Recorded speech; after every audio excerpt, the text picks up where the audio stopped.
And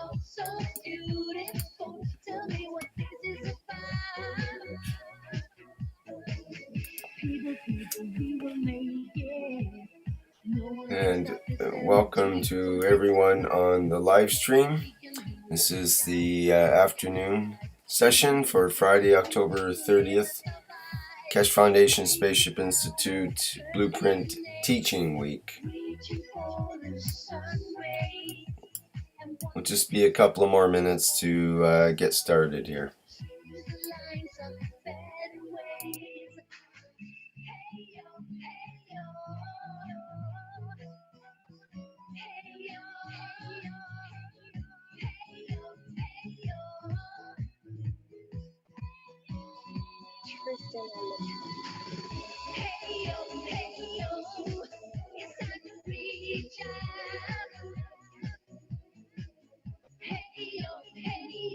Okay, Rick, I'm ready to go here and broadcasting. Can we get that faded out there, John, please? Yeah, we're on live stream, so let's start recording all those start recording. Everybody, need can you to please record. Start your Gentlemen, start your recordings. Okay, here we go. And official announcement, this is Friday, October 30th. It's the afternoon session with Keshe Foundation Spaceship Institute Blueprint Teachings. And Mr. Keshe is ready to go with the afternoon session here, I believe. Go ahead, Mr. Keshe.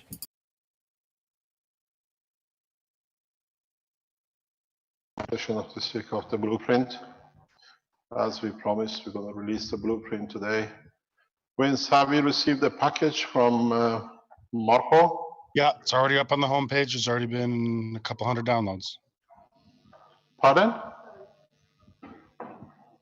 Hello? I said it's already up on the homepage, and there's already a couple of hundred downloads at least. Okay, thank you very much. So, as we promised, we have released the blueprint of the energy unit. You can go on to the blueprint at Keshe Foundation or the Spaceship Institute. Do you want to give the link? It's right on the homepage. What is it? Can you tell us? Here, let me go the other one. www.keshefoundation.org. It's right on the homepage. You can download. Everything in detail has been given. And you can see, can you share a screen that we can see it? We can go through it. Fabio? Can we share a screen or that we can see the blueprint on the screen?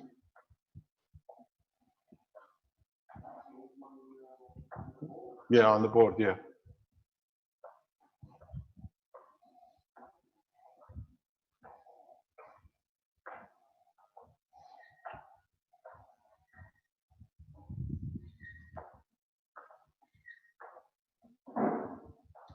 Can you put it on the screen to share, Vince? Okay, I thought he would put it up on there, but I can see. Which one do you want first, Mr. Keshe? Go from the beginning of it.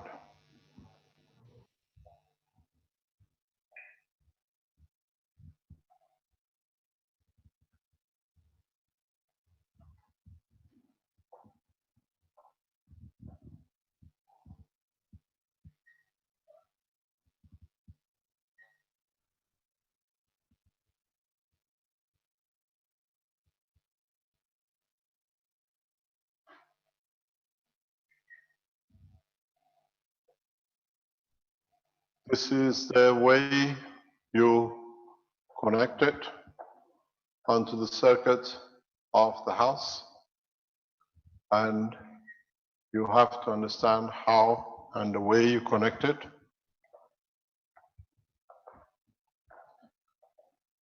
The meter, the house circuit breaker, the power unit sits on the phase, or what you call the hotline. The lights and appliances and refrigeration and the rest. Would you like to go to the beginning of the folder? It says from 1 to 23, please.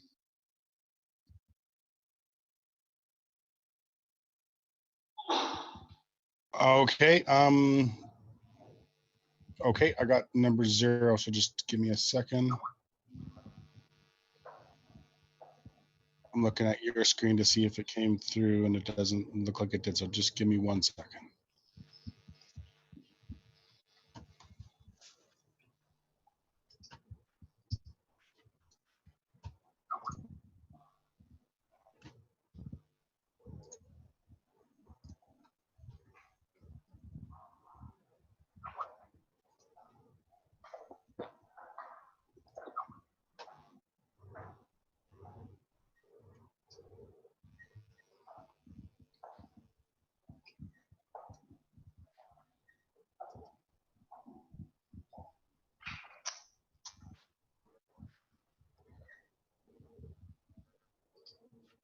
Is that the one you're looking for, Mr. Cash? That's 0. Okay, this is to show how you wind a coil and the way they're done. If you can open it, please.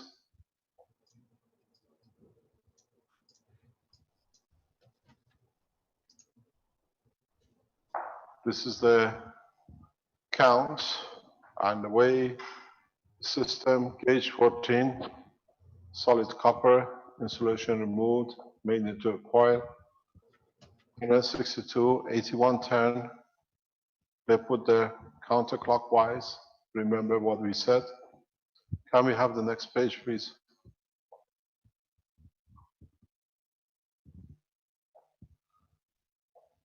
It shows in detail how you insert every detail of it.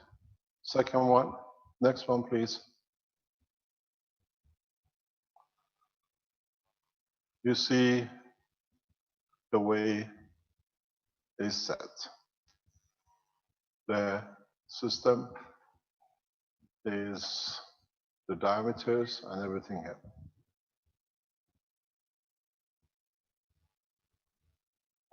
Next one, please.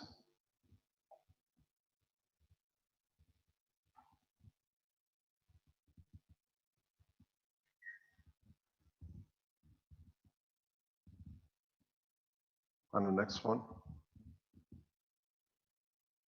shows how you have to insert the wire through and what you're going to get.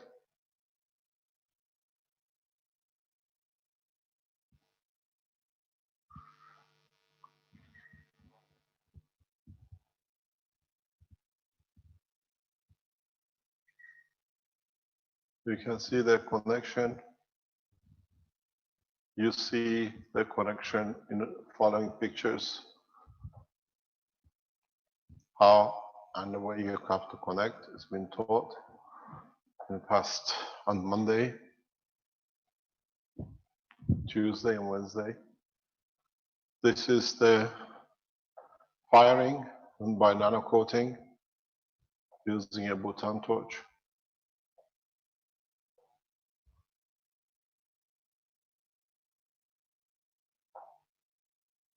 You start. Temperature should be only by right, be right before copper turns red hot. If it turns red hot, you lose your nano coating.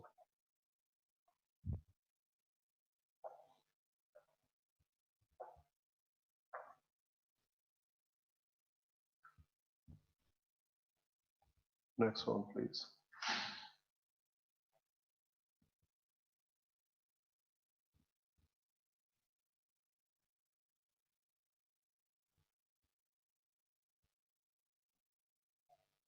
See step by step what color has to be, the shape of it, the connection of it.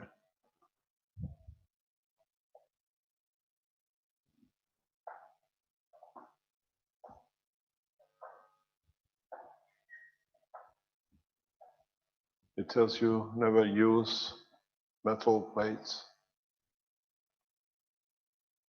Read in detail. Everything has been put in step by step in detail. The next picture, please.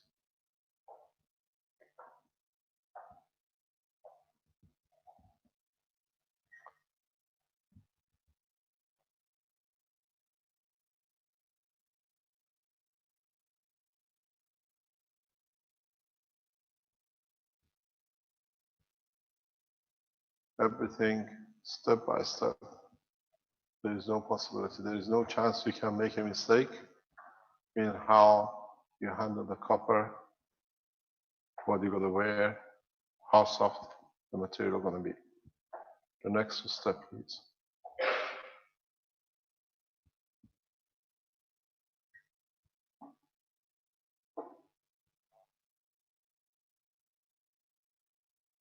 You got to realize there's a small difference in the nano coating by heat and nano coating by caustic.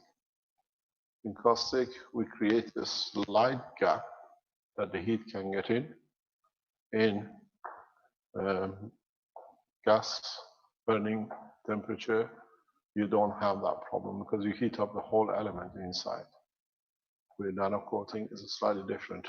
But when you get your turns inside the plate, they position themselves as they should be. Next, please.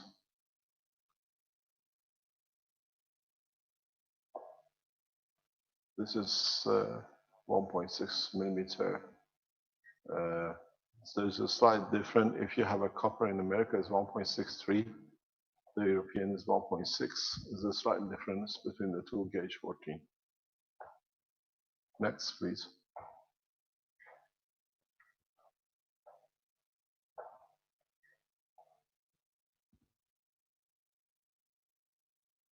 The copper you got to use, it tells you the copper that is not soft, not yellowish, and hard to bend. We saw yesterday with Sandor, the problem he has with the heart. Then you see a different effect from your system.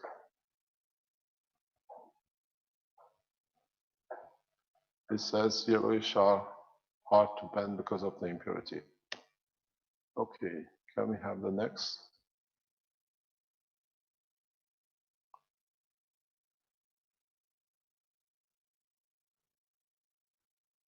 The next picture.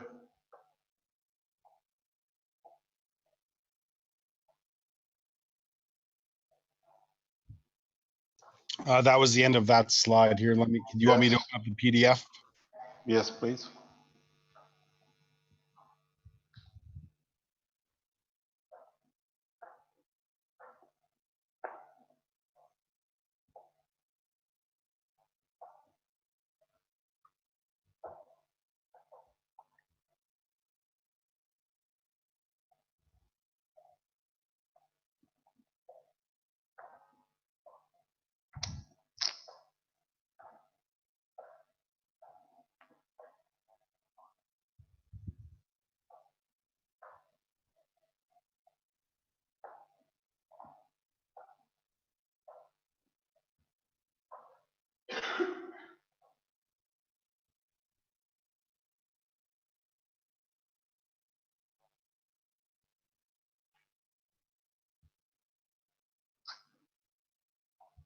Sorry, just one more moment.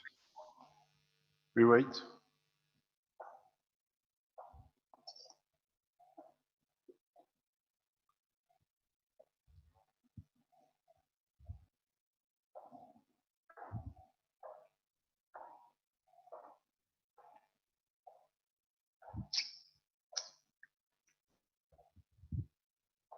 This is the magnet circuit connection, what we showed you. There is an update on this, will be uploaded as they see if there is a mistake on it. So, well, this is part of the blueprint key. There is a correction to this one. Can we have the next page, please? As you see, you have the two coils, and this is the connection. Circuit connection on the stacker series, where you the way you connect your wires from the positive. This is looking at the stack down up. This is the bottom one, next one up.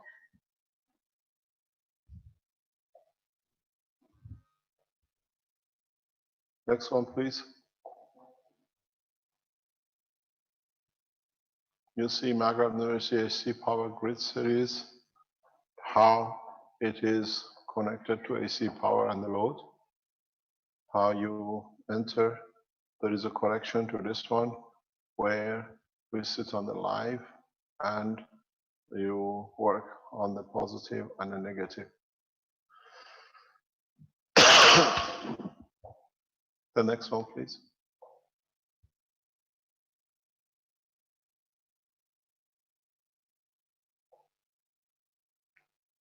Can we have the next page? This is for the vehicles, for the cars. Sorry, obviously the life shall not be earthed. Definitely a problem in the last couple of drawings there. It had the ground attached to the positive. Yes, there is a correction added to the page. You'll see there's a correction has been done. This is the original blueprint, and then correction has been done the other way around to it. People should know about that because that will definitely blow the circuit breakers in your house or whatever if you were to do that. Because you got to go to this and remove it or put the new one in. That's what Vince has the correction. I only have the one that was sent by Marco. Pardon? I only have the one correction sent to you over. I'll give it to you in this afternoon. Okay, that other one should be removed immediately from the website. Remove that, please, from the blueprint, and we add the other ones to it.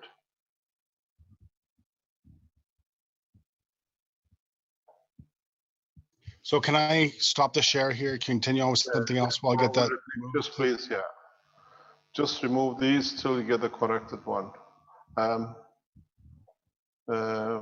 If Brennan is on the line, can he send it to you and then put it back up? The next one, please.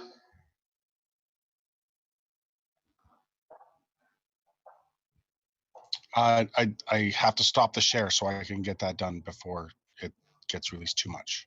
Okay. Can we have the dish plates, please?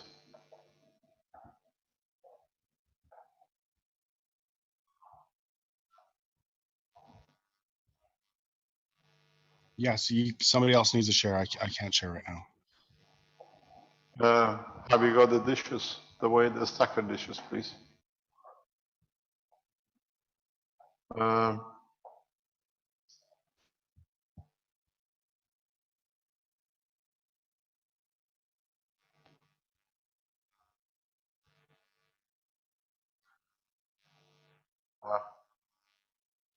No, it's just keep it off, then we re-edit it. There's Vernie online.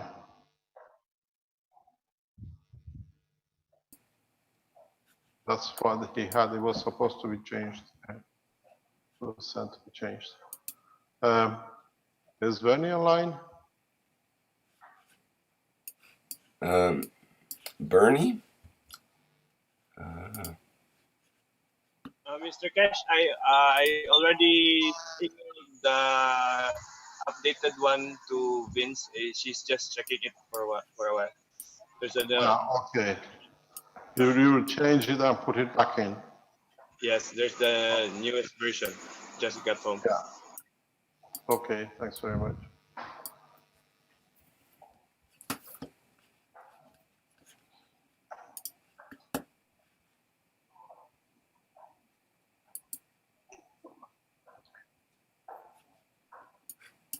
In any case, yeah,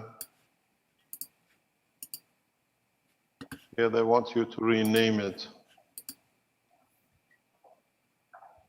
I put a different date for every version. Okay, we need the last version, the complete set.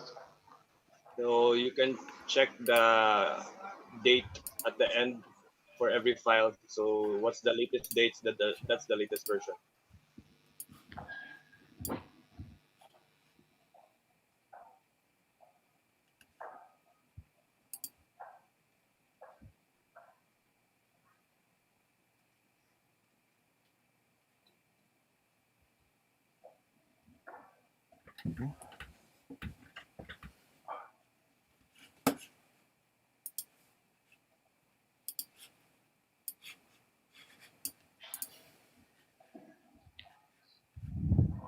Mr. Fox is here.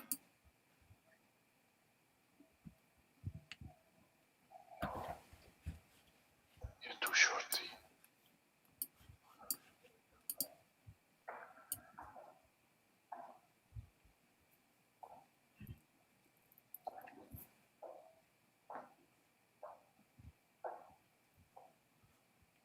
How long is it going to take, Vince?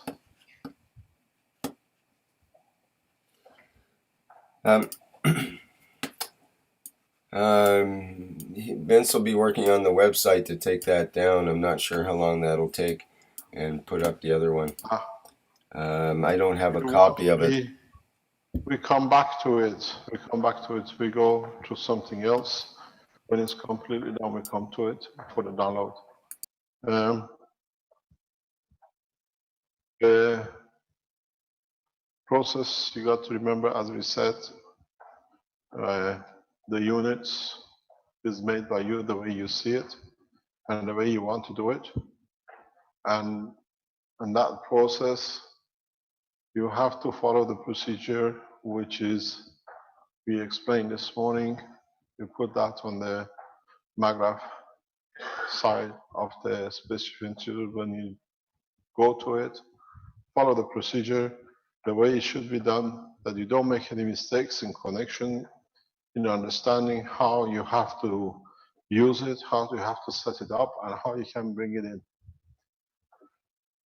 As we said yesterday, I mentioned this morning, some 1,000 unit of the system will be given to the Italian community on the steps as they come in to be delivered to the Italian nation. And they have come up with a way to do it that maybe it's good to be copied by the others. I was looking at it. I think Andre can explain to you how you want to do it for Italy. And we'll see how they decided to support it for their people. Yeah, would like to explain how you see how you do it, please.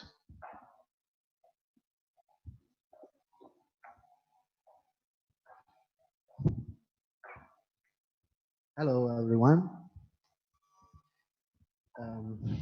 So the way we try to sort out the distribution of these 1,000 units is we have different region in Italy. We have different region with different area. So depending on the area, we have done a proportion, and we have give different numbers of units. For example, Valle d'Aosta, which has a surface, an area of 3,263 kilometers squared, we give 11 units. And another region which is bigger, for example, Emilia-Romagna, which has 22,446 kilometers, we're gonna give 75. So depending on the area, we divide these 1,000 units or to create a grid. This is what we have think. Another problem will be the installation, but with Giovanni, with his supervisor, we're gonna sort out another another plan to install the units, because we think that at the same time these units are for poor people. Most of them are retired with 70 years old, and so we need to sort out a way for to install as well. They cannot maybe do by themselves. So Giovanni told me yesterday that he has regional supervisor, regional people who, and we are trying to sort out for a way for to connect the unit or for to teach other people how to connect. This is You it. want, Giovanni, do you want to explain why you're going to do it? You three are responsible for Italy.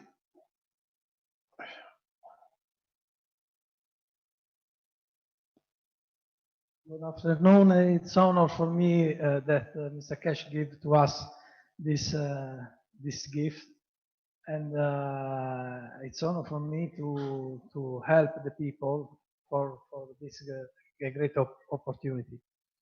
I think that the best way to go forward is to help the people and create a net for have a better quality of emotion, a better quality of life, and in this way we have create a develop of all nations. I feel the responsibility that this model probably should be applied in the other nation. So I'm very happy that Mr. Cash was in Italy. And for this reason, I tried to make the best is possible for make an example for the other nation. And this is for the gift. We put a model in this model with a special email. We take all the order of the people that probably have this kind of economic problem and check all of this. And after probably we make a coordination with the supervisors of regional with the help of electrician that check that the implant was correct, and this and after probably these people that receive this plasma units teach to other people near them that probably are in the same same kind of problem to how can build or how can they do for change the situation. For what is my what I can do, I from the next Tuesday from 5 p.m. to 6 p.m. and Thursday too, I start with the teaching in Italian language. So who wants to know this technology, I have the possibilities to learn and apply. This kind of teaching, I know that there is a lot of people that can be listened from the other country. For example, Hispanic country. I know that look to match my workshop, and so I try to explain as better as possible all the knowledge. This kind of program of the teaching of plasma teaching, I try to put in like Italian teaching like school with the program that is as possible compact, scientific. In that way, for Italian people that was that study too much to the school, is better to understand this kind of technology. So for the rest, for all what happened, I hope that you can help me and yourself in the best way as possible. Thank you.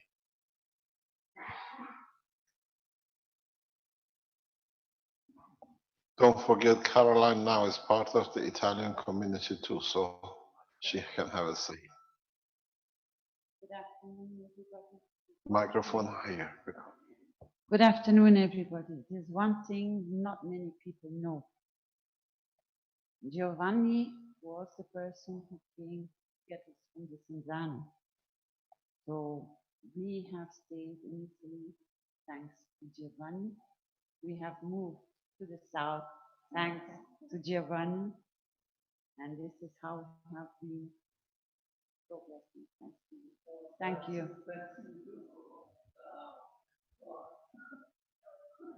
Thanks to you for help. Yes, thank you very much. Yes, as Caroline says, the whole reason we came to South was Giovanni coming to the Cinzano and convincing us just come for a trip. And we came for a trip, and that trip became moving down to the south. It's okay, let him sit there. Just move a little bit that way.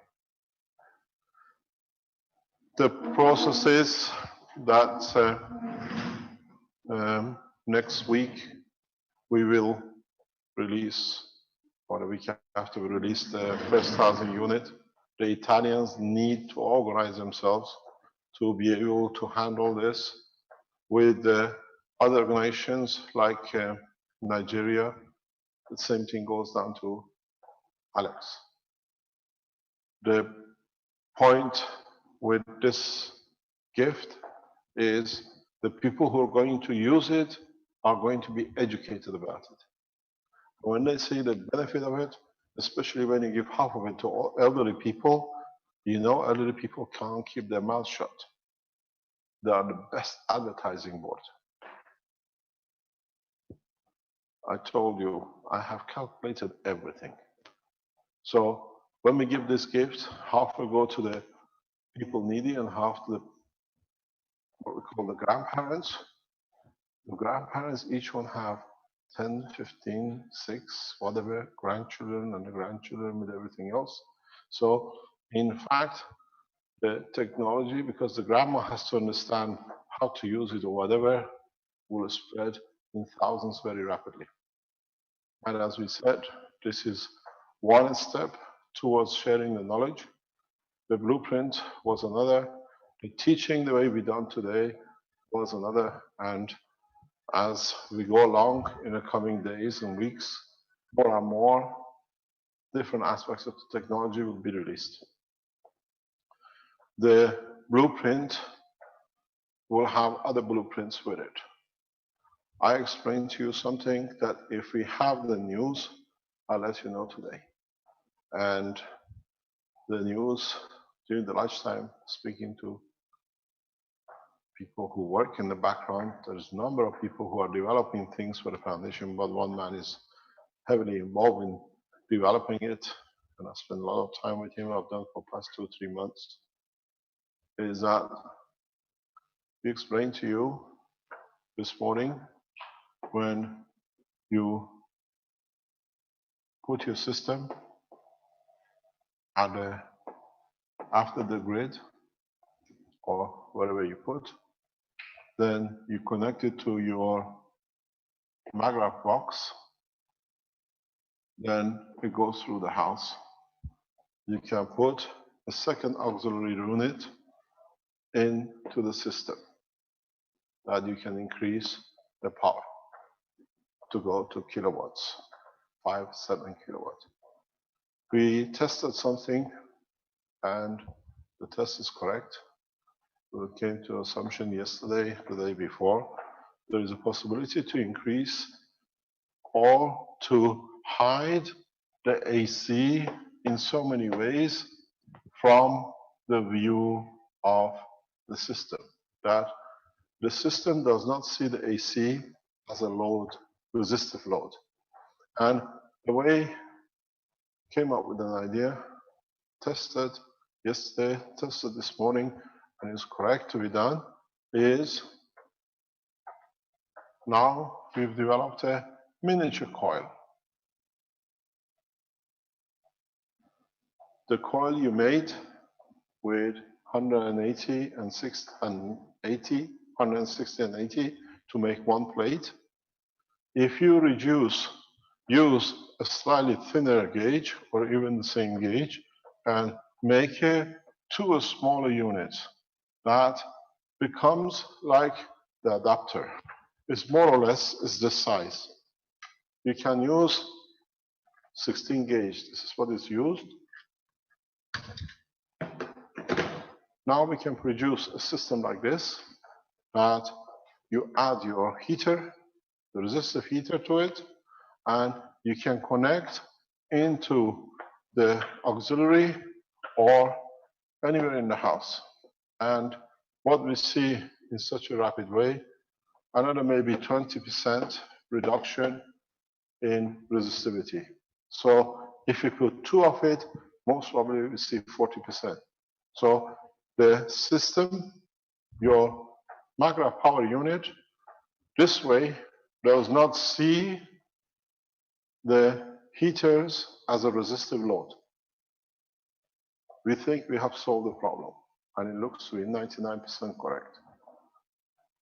So what you do, if this is your heater, you can add a small unit inside your heater, and you put one on the plug, most probably reduced by under 40%, and what you will get already long term, the system does not see as such a heavy resistance. What is, for example, 2000, you will see it in the process of the whole thing, and from the back, something like 400 to 600. So this is the step we told you. The minute we discover something can be done, and I was explaining it to you yesterday, we might do a system this small. This now, we immediately go to design by early next week. So you can buy adapters to be able to use for loads. Maybe in a house you need 4 or 5 of them, and wherever you have a heater, then the system is 2000 maximum. Now you reduce it, you can have 2 kilowatts or 4 2 kilowatt units in the circuit. This is a change. It's the same way, the same as before. You still have to let the system grow, but with these adapters, we'll most probably within next week or so, we'll see a prototype. You created the same double coil, but very small, and you can add to it. And so instead of the 2 kilowatt with cascading, if with a cascading, this is what is important. With the cascading, we have tested 5.2 kilowatts roughly.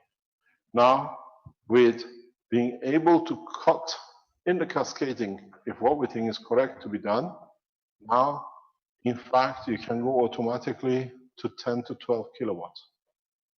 Because the system does not see 5.2. The system sees something between 3.8 to 4.2 kilowatts.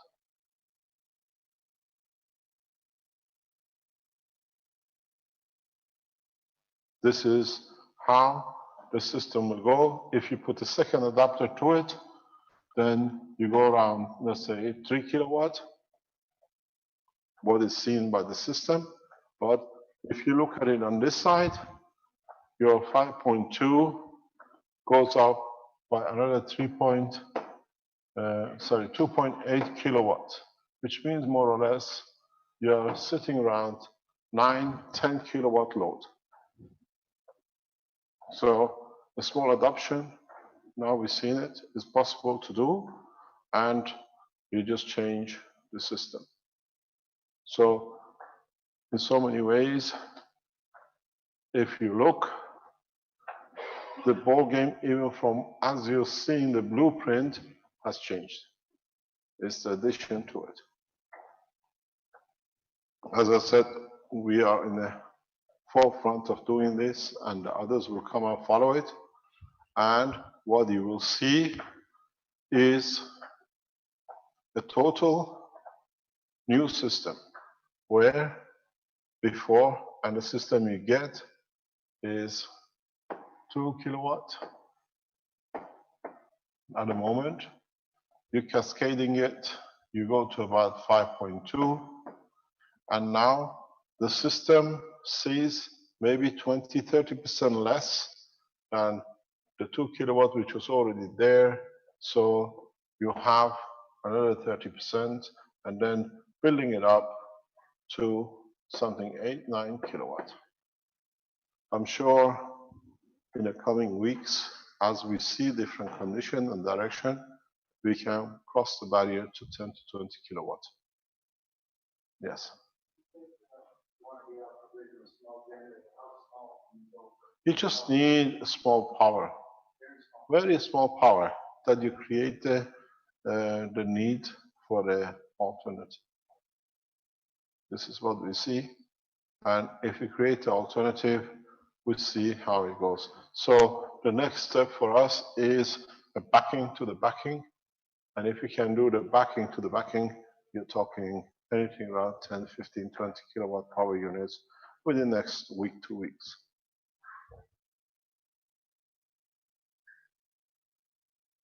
This is important, and as I said, literally off the press, the way it comes, and it's getting done, and the connection and the addition will increase. If you increase the number of your capacitors, if you increase the size of your capacitors, the number of the turns, you'll see all those start making the difference. If you increase the number of the coils at the entry, the number of coils parallel to the disk, the addition of a second or a third stacker, you can create a miniature 3-stacker on the same basis to become the new adapters, but we don't see a need for it. This is the way, and on the other hand, wood is small plugs will become the replacement for the cascading.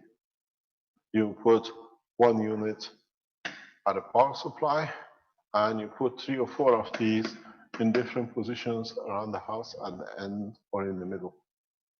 While you are increasing the power consumption that you can do from the circuit, the system is developing more power for it to be used. This is what is to come, and this is what is there now. When I'm in Rome next week, we'll most probably go ahead and produce the first prototype in testing, miniaturizing.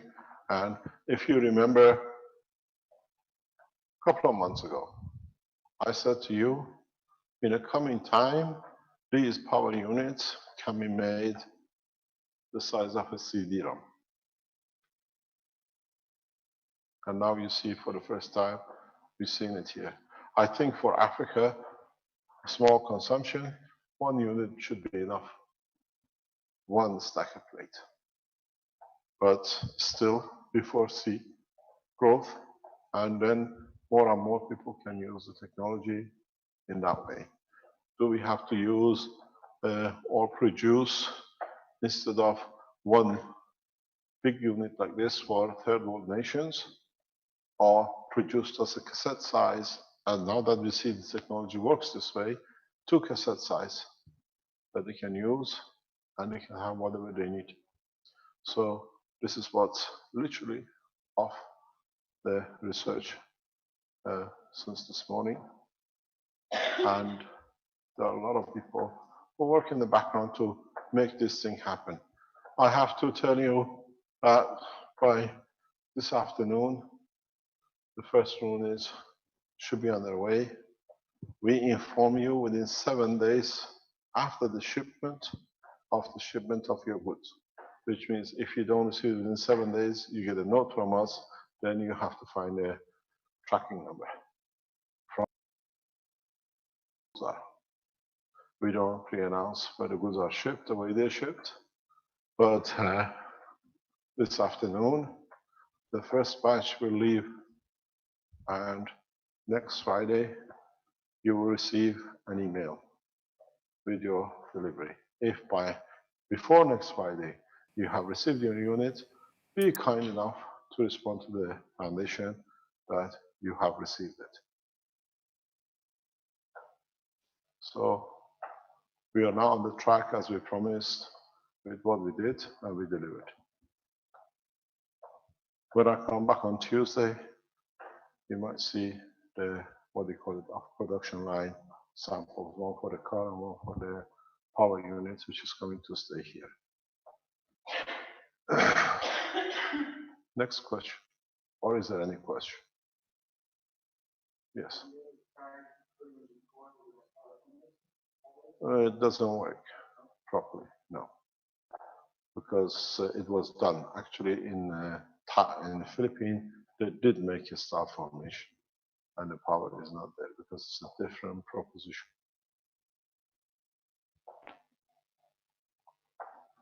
Vince, is the system finished? Hello, Rick. Vince may be offline working on the website there now, I suspect. Mr. Kesh, there was a database crash on the website, and that's going to cause Vince all sorts of headaches. Pardon? There was a database crash on the website. That's going to give Vince all sorts of headaches. He may be quite a while. What do you mean database crash? The overloaded the database. The SQL server crashed and damaged the database. So it may be a little while. Is it? We got. No, it's up and working. It's up and working. I took off the link. There's no more link to download on the website. So we'll wait till that's complete and finished before we put it back up there, okay? Okay. You have corrected the file? Vince? No, I'm still waiting for something else from Renan. Ah, okay. So by this afternoon, you will have the full blueprint before we go, and you can work with it. The only pictures you haven't seen, which will come up, is the stacking unit. Then you decide how to do it. How you want to do it is exactly the same as what we've shown. It's on layers where you put different units across each layer. And this is the final stage of the assembly. And more or less, as I said, the power unit is complete. And hopefully next week, you start getting reports from you lot, how, why, and the way you see the reduction. But please go back to the website and put in your comments. What you're getting, the way you're getting, and if you see any deviation and how you see that it can be corrected. Any questions? Definitely some people were confused about the way the coil was wound.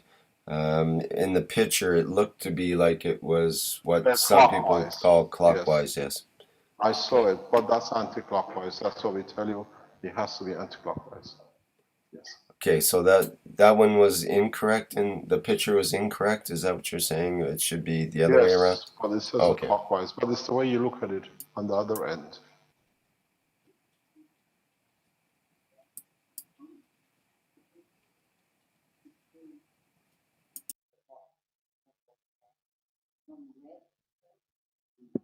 Mr. Kesh, Yeah.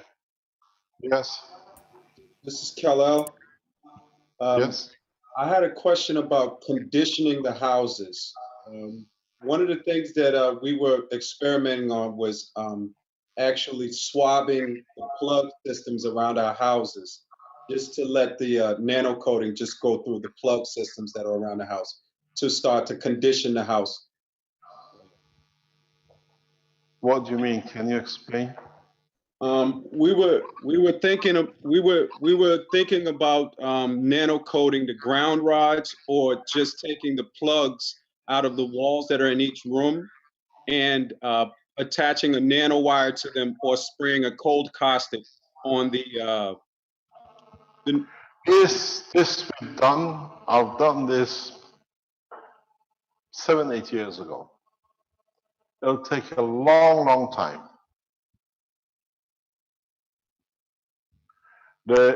If you want to know before you start it, is when we used to have the Coca-Cola bottle, I placed wires, 2 meters, 3 meters, half a meter, whatever, and came back to the bottle. Because this was the fastest way, because this was the way I used to nanocoat wires. Bring the 2 end of the wire, the loop, back into the cola bottle, and you create it. And you find out after something like 30 to 40 centimeter, the process fades out either way. There is a structure that the caustic cannot get through. I added load to it, and I even added a current somewhere to see if the drainage of the current will bring it up. It doesn't do. With a GaNs material, is when you use the plasma itself, the way it works, as I said before, goes step by step up. And this is what we've seen up to now, because I have done all sorts of things trying to encourage the coating without taking the wire out of the house. And it seems only works with the plasma from the system, because it's powerful enough to push itself through. The caustic is not powerful enough. And one of the problems you'll find out with when you use the caustic, when it gets to somewhere here, if you take the spin of the plastic off, you start getting grains of salt coming out. The caustic salt builds up through the casing, and then it creates deterioration and all sorts of things. So it's better not to use caustic in the houses to get nano coating. I've tested it. I know it's not a practical way. It's a good way of doing it, but you'll find out if you have any leakage, if there's been a cut somewhere, you start leaking, oozing out salt. So please don't do it that way. That's why using the plasma is much easier. It will do it itself. You don't need to worry about it. All the wires in the house are all connected, one way or another. You have to connect yourself to the plug line or to the load line. If you connect yourself to the plugs, because usually the houses have 2 separate circuits. You have the plug system where you can plug things in, and you have your lighting system and everything else. They go 2 different ways. You have to make sure you get the load in the right way. That's why you need the electrician to know what it's doing.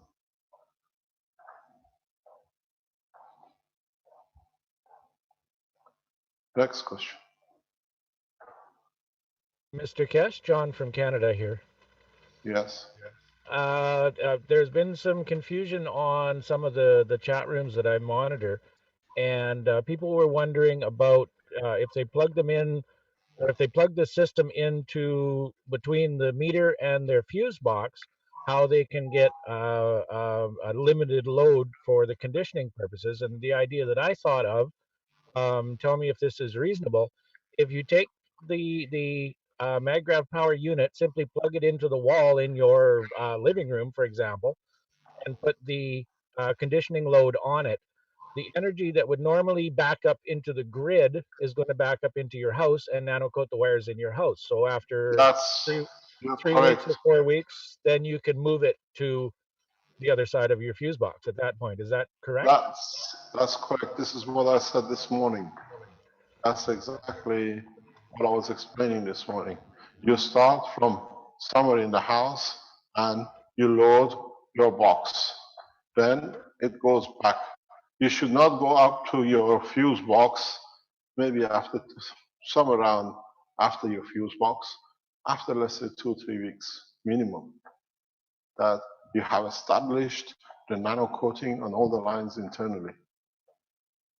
This is important. That's what I explained this morning. When you plug it in, you start with the plug-in, and then make sure you plug in the right phase, and then you go back up to the, what you call the main switch. And this is one of the reasons we haven't seen what we see from the blowing light bulbs and what do you call it, problems with different appliances which are connected to the, what do you call it, the load line. Because by the time you have the 2-3 weeks putting the system back up the plug line, you have already, system has settled down. When you go to the fuse box, system is already doing its own conversion, and it's the safest way to do it. Thank you very much for bringing this up. Maybe if you look at it, it's this way. If this is your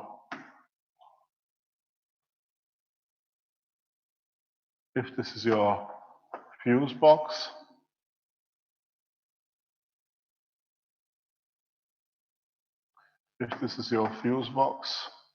this is a line to the house, and these are different rooms. Either way you look at it, try to start from the last room. Start from somewhere here, go back to the other one, go back to the other one, go back to the other one, and then connect yourself somewhere by the meter. Build the system up. This is the way it is. You have to condition the house.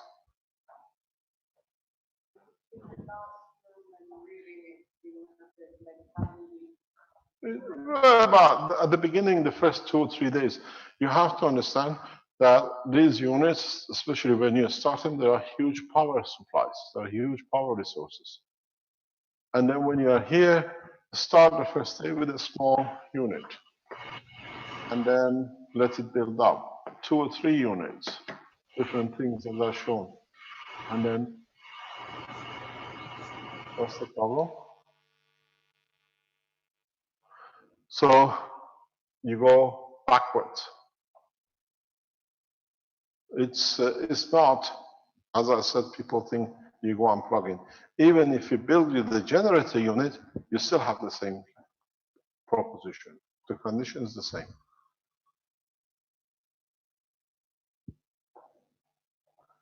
It's at the beginning, the first 2 or 3 weeks when you bear with it, then you don't need to think about it because everything settles in. Everything will be perfectly done. It's just that you have to, what do you call it, walk in through the house, build it up, and then it's done. Maybe we have to make a CD that when we give the units, we give it with the CD, the things you have to do, or ask people to watch something before we go. But we leave it to the people around the foundation to build these things and put it on the internet.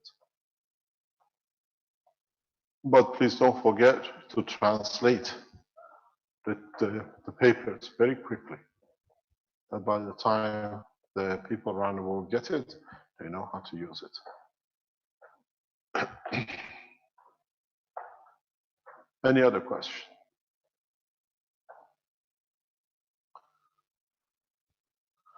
We have kept to our promise. What do you call it? The blueprint, understanding, using it is complete.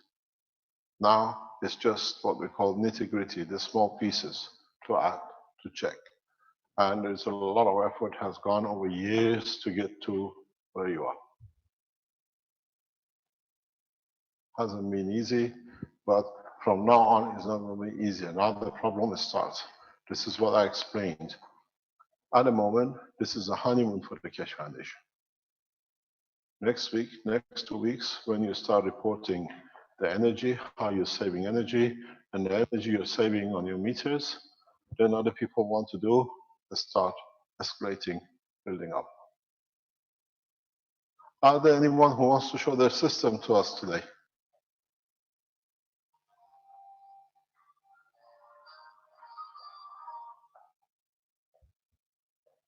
Vince?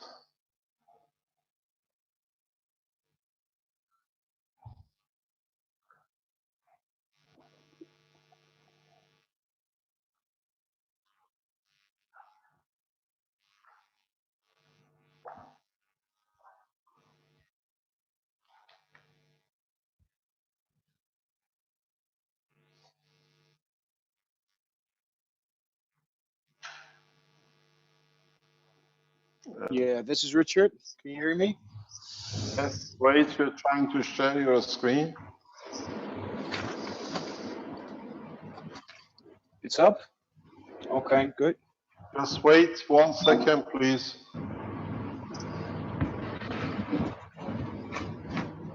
My God, what's happening in there? Am I making a lot of noise? No, it's like a hatchery in there. The coil hatchery. Not quite a hatchery. These are GANs coated. Yeah. And they're halfway drying now. Why are they so nervous, shaking so much? Yeah, I just put it around. I don't have just a sec. Put a meter on those things. You're probably making all kinds of energy just with them making those movements. I don't want to put any meter on it, not dictate anything on there yet. I'm gonna grow them when they're together. Have you made your capacitors? I'm busy on that, but I was too busy with the kids, so I'm gonna transfer that to tonight or in the midnight. I have to see. That's one center unit. Yeah. How many units have you made? There are 2 full sets here in the small arrangement with the 2 millimeter coils wire. Then I have here the larger set now. My God.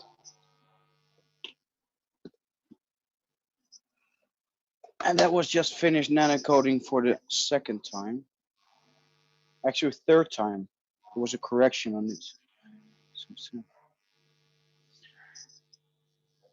That's really black. I know.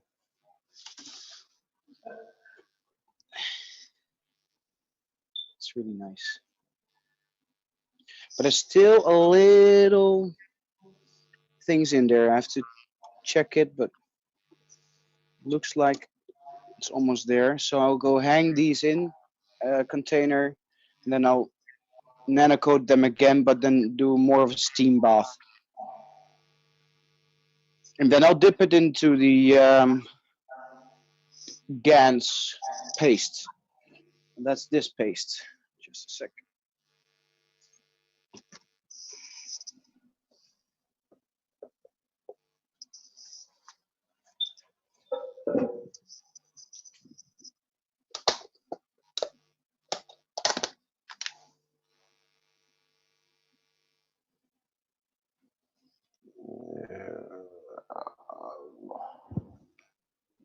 my God. That's about the right thickness. This for works perfectly. Yeah, yeah. When you dip your coils in this, it's really like a film getting on top of the material. So if you take, you gotta make sure that you inject this more or less inside your coils because you already close your coils. no, when you put it in there, you can just shake it around, and it just the liquid just goes through the whole coil. Just be careful. Sometimes it doesn't do. Yeah, you have to be careful. You really have to see that does that through the whole thing. Yeah. Yeah, it's gonna go all the way through. If you can like inject it through it, that it goes all the way around, you'll find out you don't need a gap, and that takes a couple of days to dry. Yeah, it takes a long time. I was using a how do you call it, a hair dryer to get some heat on there a little bit, like hair, like a little bit of air just flowing around it, just preheat it, and then it crystallizes. So it's now almost dry, but I won't connect them yet because they're not dry. So, and the capacitors, I have, well, the GANs there. I'm going to use this GANs. This is the same GANs I used on the coils. And it's got to be thick. These wires then. And you said to use baking paper, right? Like oven paper. Oven paper, yeah. That's what we use. Okay, so this doesn't really take the GANs, so it just stays in between. Yeah. Okay. You just cut a small piece the size of your coil and just roll it on it. Yeah, and then seal it, or try to seal your system. Try to seal your capacitor. Yeah, after you apply the coil, right? Yeah, yeah. After you finished it with the two lines sticking out, negative and positive. Yeah, for that I'm thinking to use. Where are these?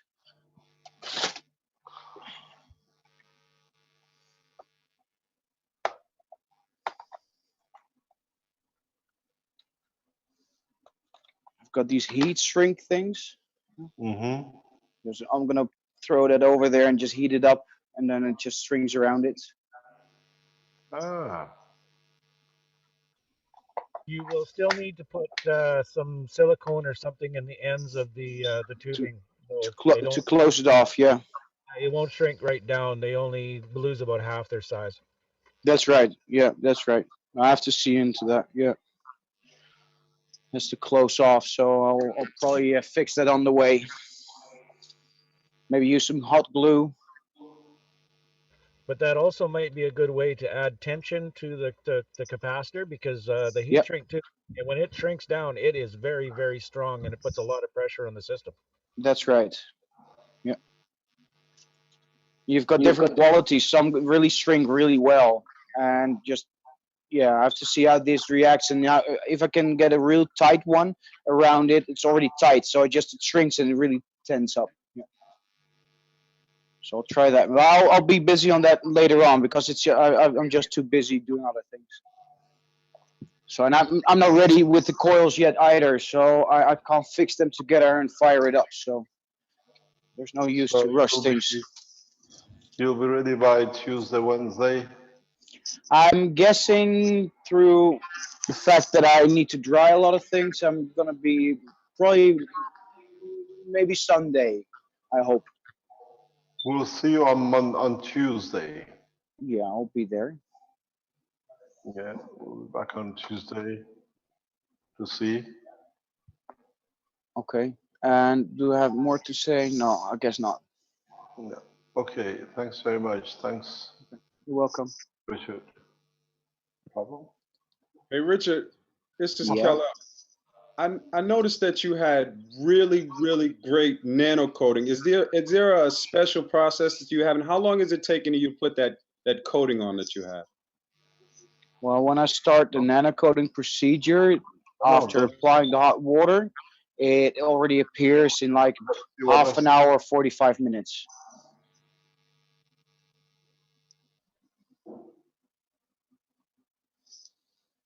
So, did you hear that? Yeah, I got you. Thank you. Okay.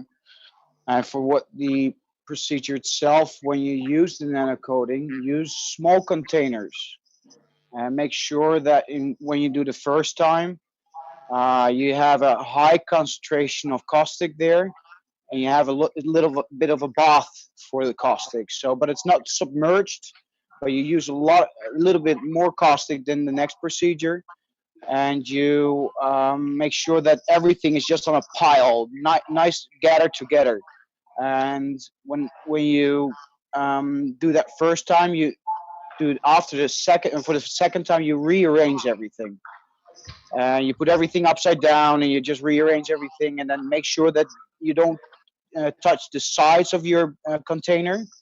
And what you also do then is not only apply caustic, but what I do also is I apply, and I have to show you that.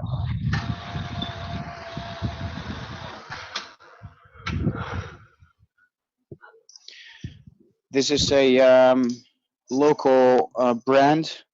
It's sea salt. It's salt, but it's kalium salt. So that will be KCl. Yeah.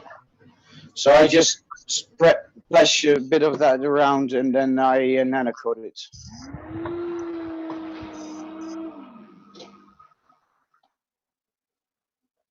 Did you get that? Yeah. How long is it usually from the start of your process until the end of it? Takes about 3 hours for the first, but I mostly keep it overnight.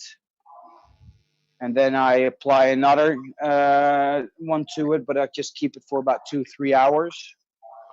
And then I go to the third procedure, I hang them, and then I'll monitor the procedure. So every time when I do the first nanocoating, I'll look at the coils and see if there was enough heat, if there was enough caustic there, if the nanocoating is proper, if we already have like a good coating, or do we have a lot of holes?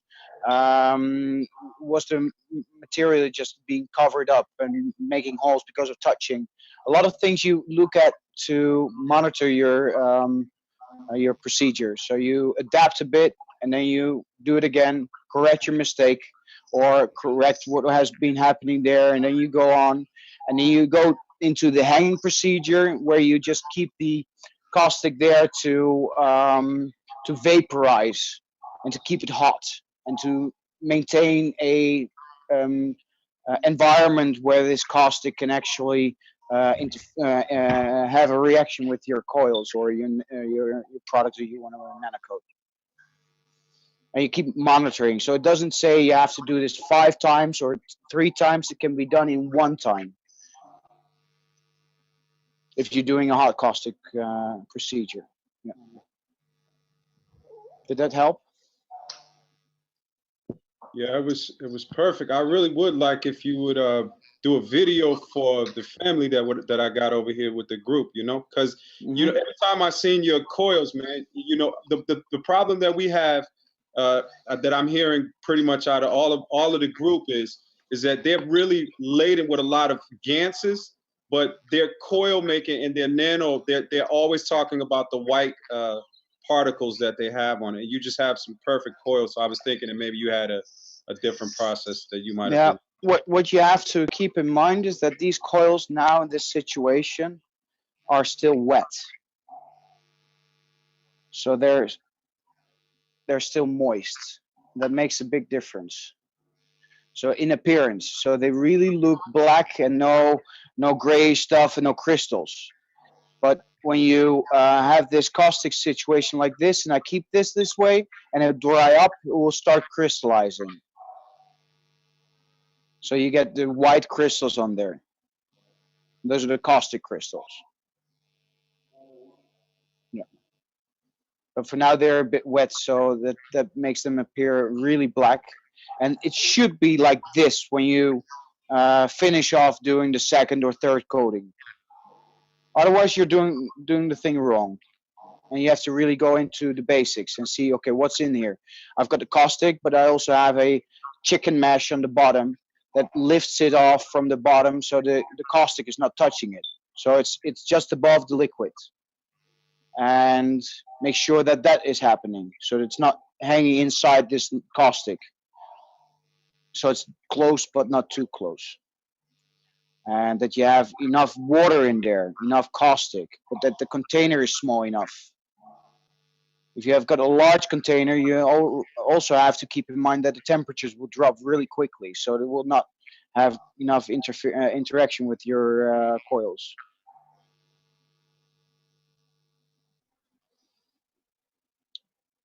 Yeah?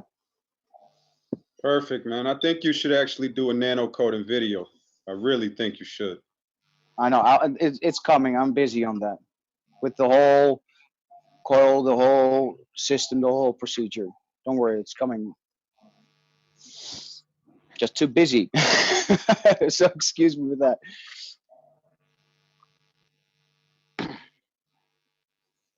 Anybody else questions? No, I just wait and see on Tuesday if you tell us how much energy you're using. It's going to be a surprise. I'm going to test it on my whole lab. So Yeah, I think somebody will be very happy in the house. oh, she should be happy, right? Yeah. This course could be the turning point. You never know. Yeah. Yeah, it might be. It might be. It should be, right? Yeah, of course. That counts for everyone. Thank you, Yeah, everyone.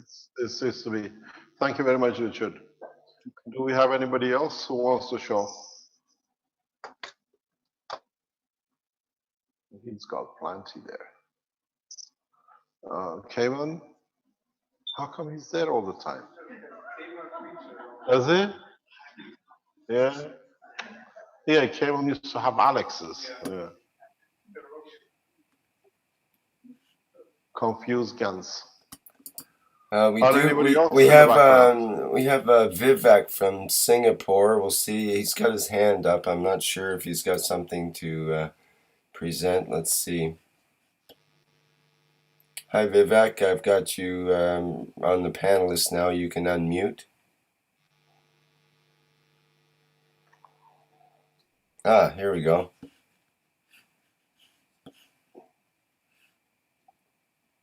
That one on the top looks like they're heated. These are like caustic.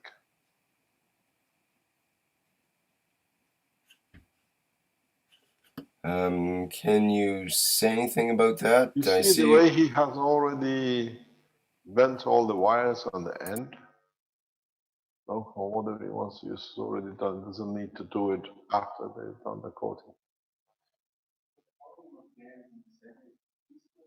Whatever, he can fill it up. Depends on your system, what you set up with it. This is very nice. It'll be amazing. You know, if you had somebody who just happened to pass this, have you seen these guys? They put black rings in and say, very nice, it's very good. This is what it does. Beautiful. They go, ring crazy guys. Anything else? I'm sure next week we'll start seeing the fruit of your work.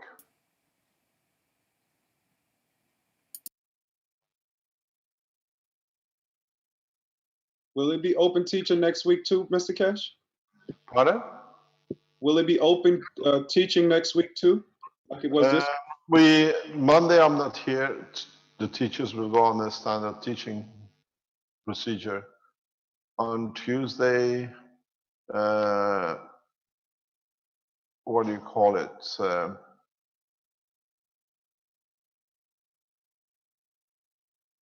We come back and we try to make a whole day blueprint day. And Wednesday, by then most of you should have made your systems.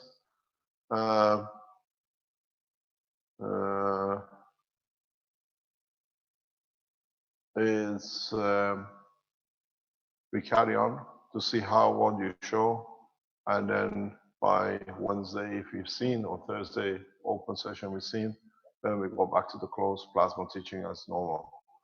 But it's important that people see, people understand how the system works, how it's set up. And the only thing will change is when they see the result. When a number of you start reporting, putting it down, showing the video. The way you make your videos when you start doing these things, start videoing from today, your meter. The house hardly will make change. You might use some record in 24 hours what you use now till tomorrow, till Sunday, and connect the system, and then start measuring about the average, the same thing in the house. And then you see the difference, you see the change. Do not go and sit and watch it every hour, because you have to see the overall change on the meter, on your consumption. So before today, take a reading of the meter, 2 days, 3 days, by the time you're ready assembled, then you go back with it. Excuse me for interrupting. Rick, can you move Vivek's phone into the panelist as well so he can speak? Vince, is the system up and running, the new one? Still waiting for the files from Renan. Pardon? I'm still waiting for some updated files from Renan. Is Renan there? Renan?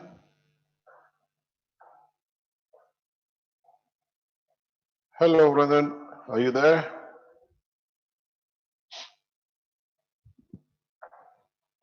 Do you see him in the background?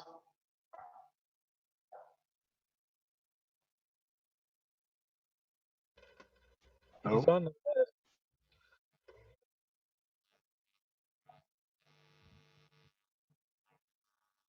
That last picture. Good afternoon, Mr. Kesh.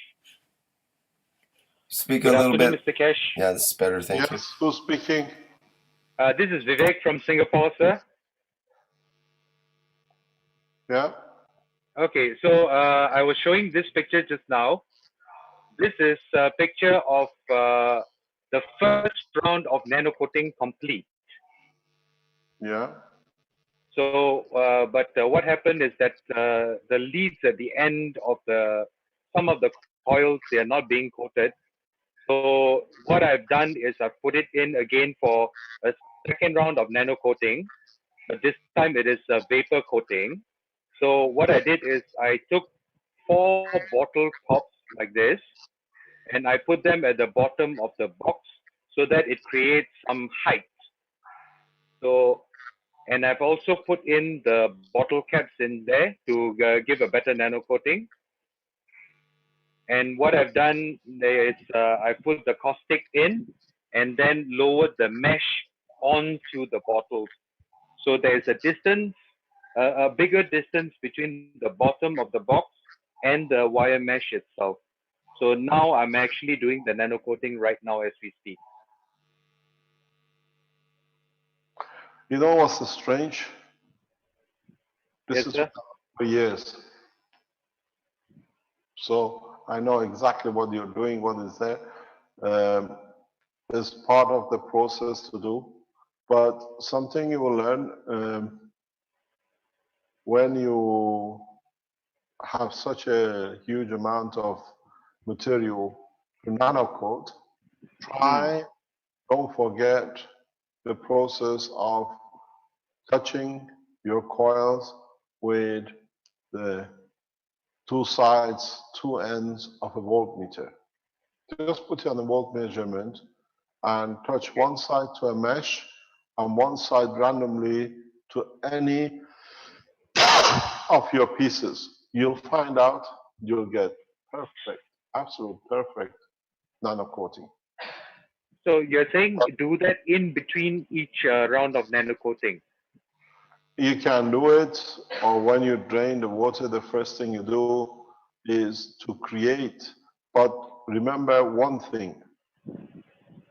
Remember, Yes, which one is always positive, which one is always negative. Yes. And always keep to the same. And one thing you will realize is if you use your meters for nano coating, do not use them for anything else. Okay, Because sir, no problem. they have both AC, DC voltage through them, and after a while you find out they're useless. So Yeah, they're that's just right. good enough for the thing. I bought so many meters that you by In fact, mistake. that is what I also encountered because one of my meters went kaput. So now I'm waiting for another meter to come in. I just ordered it online. It should be in by next week. But I have a temporary meter but the temporary meter, only one problem is that I cannot go to millivolts. This is meant to detect high voltage. So I have no choice but to use that one. No, because this goes back, especially if you have a place where it's not nano coated and you touch it, then you have an AC where you put your meter on the DC to measure. This is where Yes, the I put problem. the I You put have the to be voltage very on careful. the DC. So, okay, that is pretty much all that I wanted to show today. And as you can see in this picture, it has already started the second round of vapor coating. So that is all, sir. Thank you very much for sharing with us. Thank you very much. Thank you very much. Thank you. The whole process is one cycle. And in a time, if you can, in so many ways, even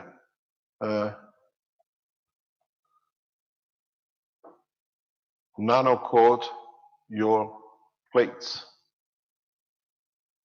When you made these, you're going to go to putting them on the plates or somewhere to hold them. Nano coat your container if you can. You will see the difference. You work then totally in a plasmatic condition. This is what I've said to the manufacturers, but this plastic somehow, they make no difference internally if you do them or don't do them. Pardon? No, we use plastic. Plastic, it's all plastic. It's all plastic. The inside, all of it, you can do because you're in a nano-coated area. Okay. Any other thing to share? Anybody else? Mr. Kesh, this is Kel Elligan, and I did have one other question for you. It was concerning nano coating. Of some of the episodes that you did in the beginning of the workshops, you alluded to a certain type of way of nano coating for the cup of life. And I've been teaching to women a lot, and one of the things that came up was the cup of life. And I just wanted to know if you could elaborate a little bit on the correct coating that you were doing. And I'm specifically talking about the one when you were talking about you weren't supposed to wash the cup out or do any of that. What do you mean by that? In one of the teachings, you talked about there was a specific way to do the cup of life on which you got like a white liquid, or it was something along that lines, and it was specific about the specific part about how it was being your nano coating was going on to the cup of life. The cup of life has to be nano coated in a very specific way.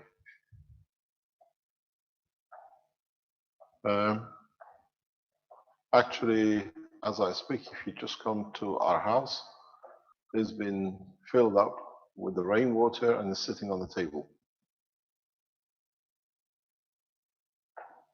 The cup of lives which I use is what is known. I'll teach you something. Those who understand will understand. Those who don't understand, in time you will. The core group members of the knowledge seekers have seen this in the Sensano. The cup of life is what Christ by his name said. This is my body, this is my blood. It means this is my physicality, this is my emotion, what I feel, my existence without physicality.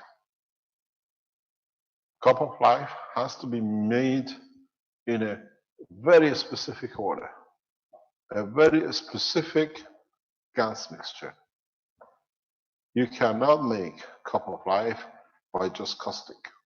This is what I was telling you yesterday. You make different cup of lives for different purposes.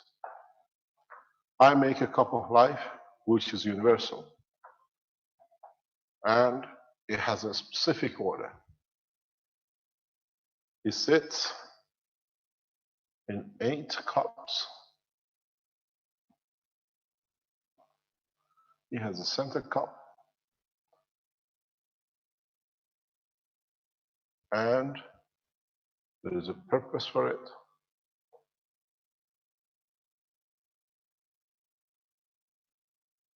This is known, if you look at it, the structure itself has a centralized point. You can drink from any of the cups, but then there is a cup which is kept totally from the structure. You never see it, it will not be seen in public. When the core team needs help or they need assistance, they can choose any cup.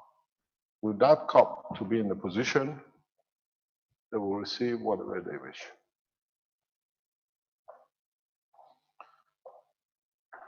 We never fill the cup of life from the tap water.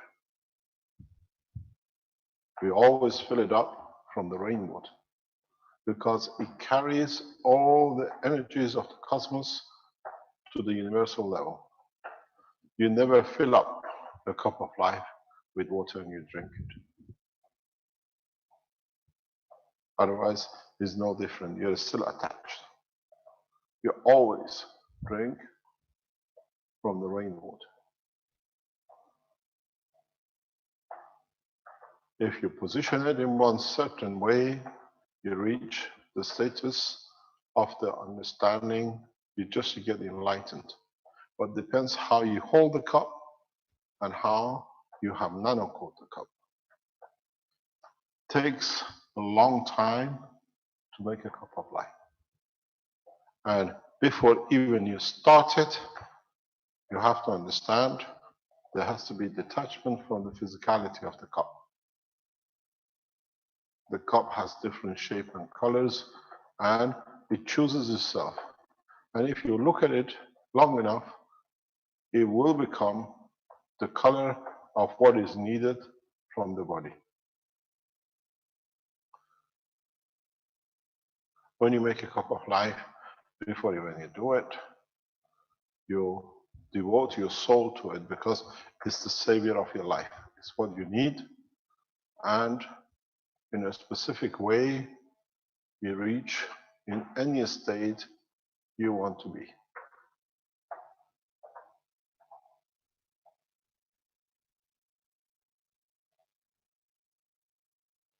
"12 cup of life" setting is for the core members, with one in the center. Mr. Cash, hello. Yeah. Can I ask a quick question? Sorry. Yes. I'm from Bulgaria, and we're planning to make a big coil, like a big machine. Let's say 4 or 5 millimeters of copper wire, and do the coils something like 2 centimeters in diameter, or actually more, like 4 centimeters in diameter, so that the whole coil is big, and we won't make 160 but 320 turns or something like this. Do you think that this will work? And like we will make Why are you going so big? Why not? So let us learn from you. Okay. No, as Pooh the bear said, the bigger the better. So Yeah, how but to, there is a limitation. is You there? can make them the size of a lorry too, but I don't know what's the function of it. Like I want to power the neighborhood. That's why. Okay, show us. It'll be very interesting. No, we want to experiment, and we have the wire, so why not? Okay, thank you very much. Thank you. Thank you indeed. Anything else? Mr. Kesh, this is Vivek again from Singapore. Yes. So when you were saying just now about the cup of life that you used to collect rainwater, I was just thinking about something because nowadays a lot of skies are being chemtrailed, and these chemtrails contain very harmful nanoparticles. Is there a way we can use the nano coating technology and the maggraph technology to actually either neutralize or bust the chemtrails that are appearing above us? I think you must be a newcomer to Keshe Foundation. A little bit new, sir. Pardon? I'm a little bit new, yes. Yeah. I do not believe in chemtrails because I know what you call chemtrails are. There are systems, there are processes, there are contaminations from the jetliners, but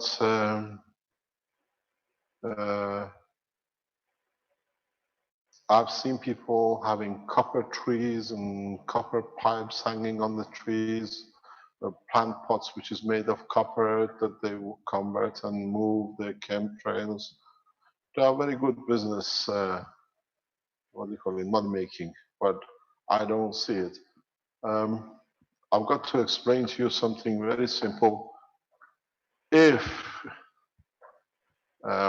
you're worried about the chemtrails, then there must be a lot of hidden jets flying over major cities, because it's the same poisoning as you have in the cities as what you get in the jetliners.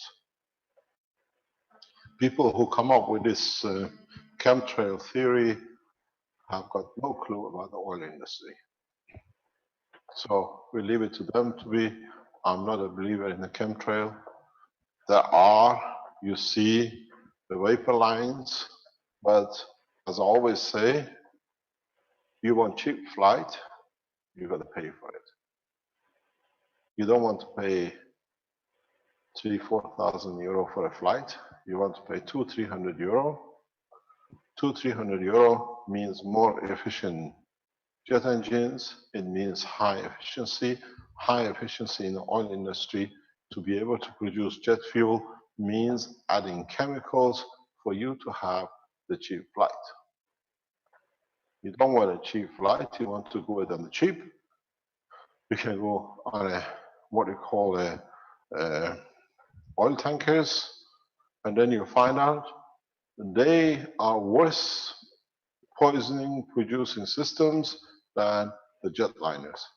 So let's put that aside.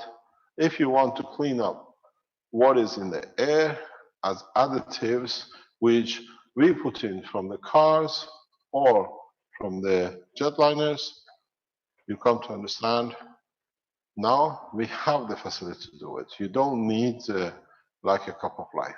Now, if you understood in the teaching of past few days here, you need to create, you have to analyze what is in the air, you analyze, you create the nanomaterial of the composition, and you create a magnetic gravitational field of it, and you just like a magnet attract it.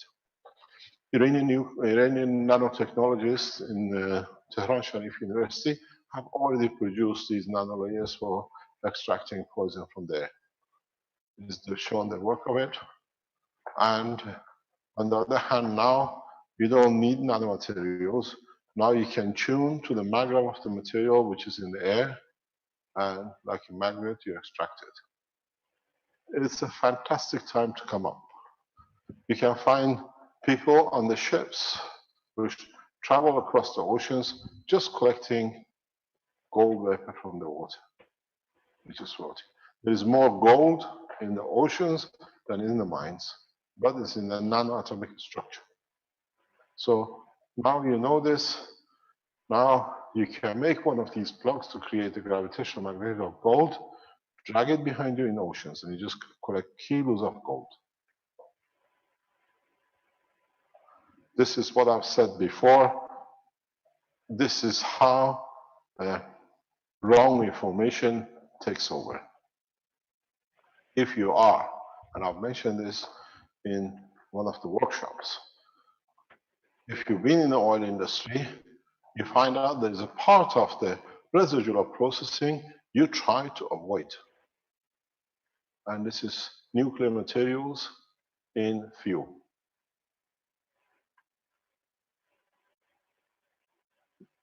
General public is not aware, and it's something because to you it doesn't exist, is that when you go to the fuel stations, when you tank, something sometimes very strange comes from the tank into your car. Uranium and plutonium, especially uranium. We don't clean it. It's something which is not clean by most of the refineries, because then you have to get into the nuclear industry and there's all sorts of complication on it. So you turn a blind eye to it as it doesn't exist.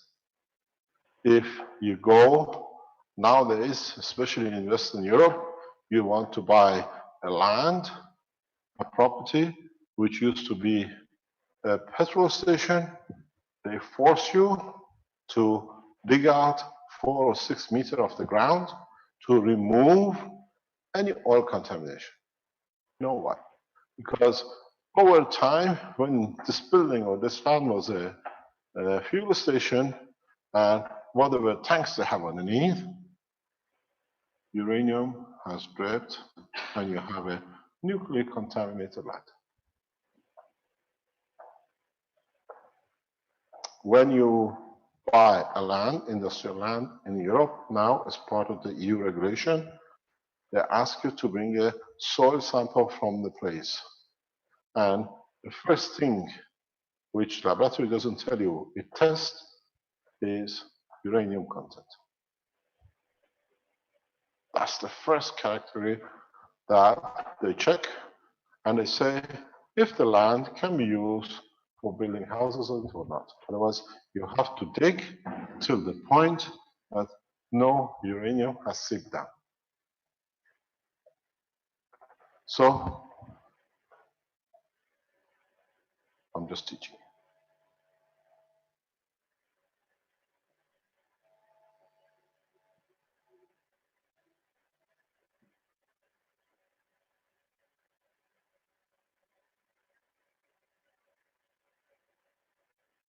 Oh, in the system. Because I use it, that's my way.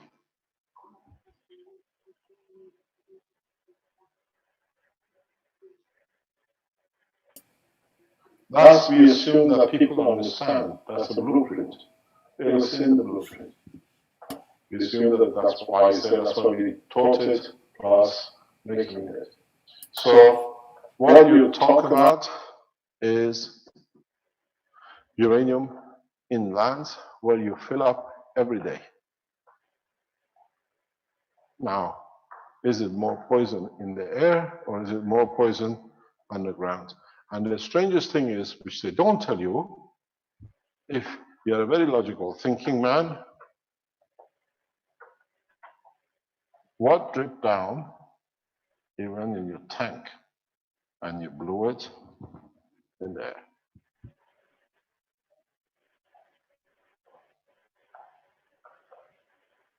Yes.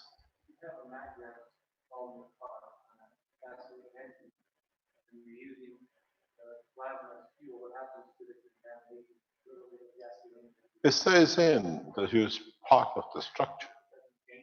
No, it doesn't change. It depends if it's there in what the state is in there. But when you speak about jet liners, if you know what I know, they are perfectly clean compared to what you put in your tank and you blow it down the road every day.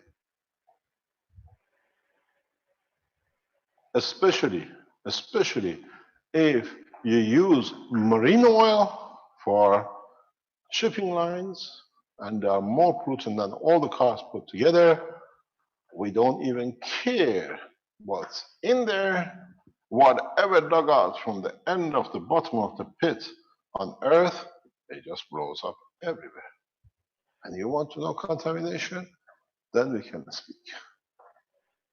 I used Very to be true, in. Mr. Gash. Pardon? This is very true because I see the effects of bunker fuel every single day from my window. Yeah. I'm facing the port literally. People like Rick have been so much close to this contamination that they become allergic to it. Indeed, that's the worst problem in my life. My skin actually starts bleeding with a single drop of oil that gets on it now. Now, when people start talking about chemtrail, the chemtrails are as dangerous as global warming. If global warming exists, so does chemtrail. And I tell you one thing, I used to be in the oil industry for a long time. We've seen a lot of SGS reports. Every time you tank, every time you agree to ship or you buy a shipload, you want an SGS report. It's the only thing, it's the only Bible anybody works on. This is an independent organization certifying what's in the cargo and what is the content of your oil. Because according to the content, you choose the refinery. Because not every refinery is tuned to refine all the oils. They have a filtering system. And in that process, when you read your report, you see the things which you don't want to even believe exist in the world in the oil we handle. We get a full analysis. You pay sometimes 2,000–3,000 euro for 5–10 minutes of a jobber guy to measure it, to give you the measurement. And everything is in it. You got to understand, when the oil, now that we know the oil is created from the top layer, and as you've seen it here, this is oil. Oil will never finish. The oil which created on the land or in the seas, they walk their way into the ground to a point they cannot penetrate anymore because the molecular structure is too big to go through. So they start gathering in a point. When the oil, amino acid has been through, here is copper, zinc, plutonium, uranium, placed over, whatever. By the time they go through, they wash themselves in it. When they get here, they have everything in it. When we extract oil, everything comes up.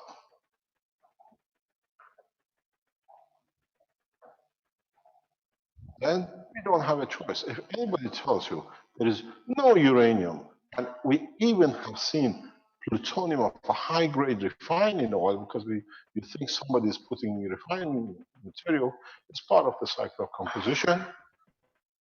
This is what happens.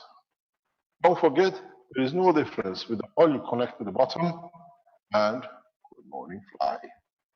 And the same thing happens in our little friends, as I explained before, it's the sheep. When you have the sheep grazing on the ground, he does the same thing. Oh, whatever is on the ground is absorbed into the skin. And when you clean and wash the sheep wool, I tell you one thing, because I've been on both ends of it, you see more or less the same product on the top and the bottom.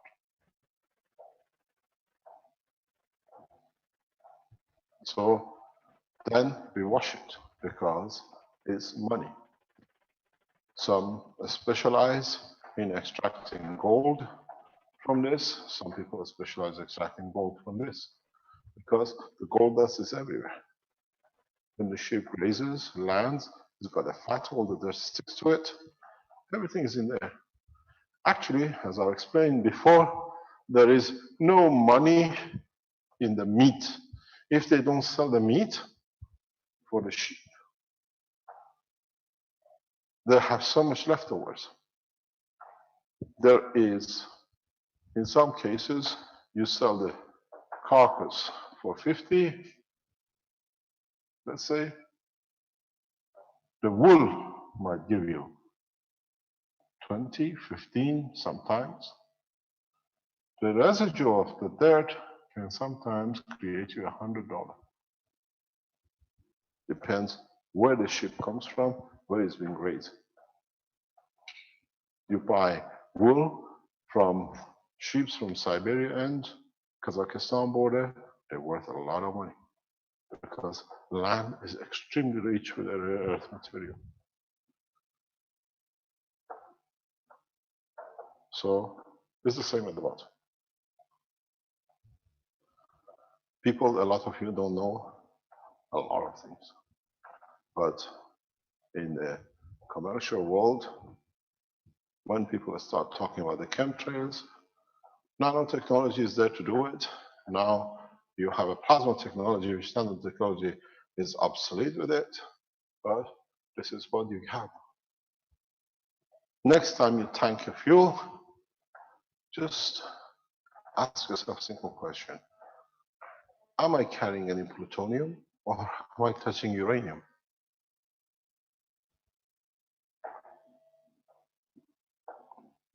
Go to a property, say I want to buy a petrol station. And then to buy the petrol in Europe, you have to do it now. And if you want to buy, they ask you, you have to have a certificate for the land that is clean. You cut a piece of land, you get it to a laboratory, 99% there is uranium in it. But public will know. Because in refining process is something you don't want to do. Then you have all nuclear industry inspectors in and the rest. You close your eyes, let it go through.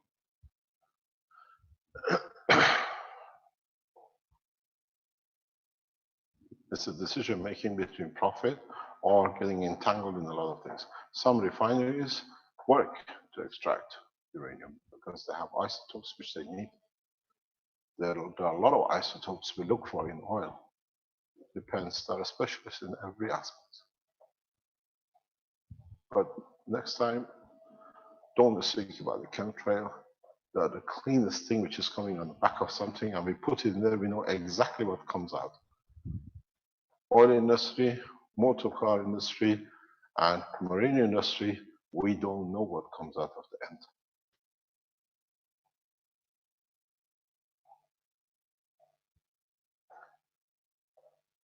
Next question. Hi, Mr. Cash. Good afternoon. Here is Hello, again. Ludmila. Yeah, the nastiest Ludmila in the world.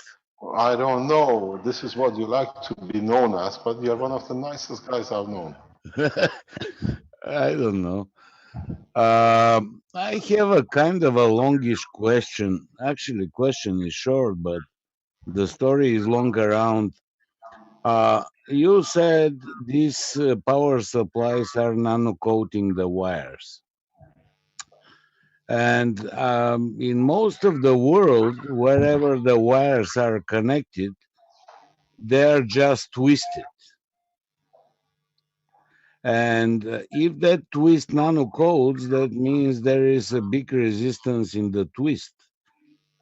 So as soon as you detach the power supply and apply the standard AC around, that means there is gonna start and the fire is gone, the house is gonna catch a fire.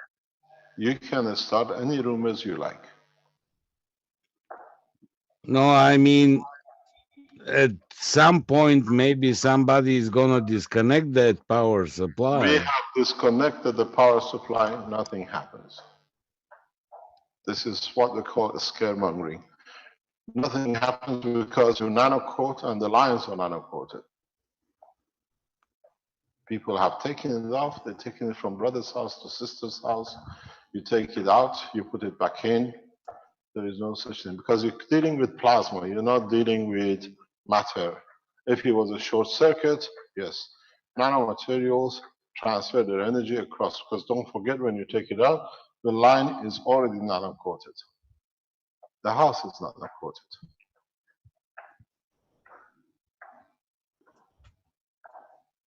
The energy is gravitational magnetical. It's not a current that it can create fire. But when you take it off completely, you need to start again to use the standard AC. Doesn't matter. It's a standard AC still going through. I think this is what you don't understand. Let's explain it. The standard AC is going when you have a resistive unit because you still pay, where is it, 40% or whatever percent of the electricity you use. AC is continuously flowing because you've got a matter state. So nothing has changed. The only thing you're going to have is a fantastic nano-coated system, insulated completely. So even if you have a problem with your plastic coating, now you have insulated it. Actually, it saves you from any possible shortcut. Okay, thanks. Yeah, thank you very much. Yeah, thank you.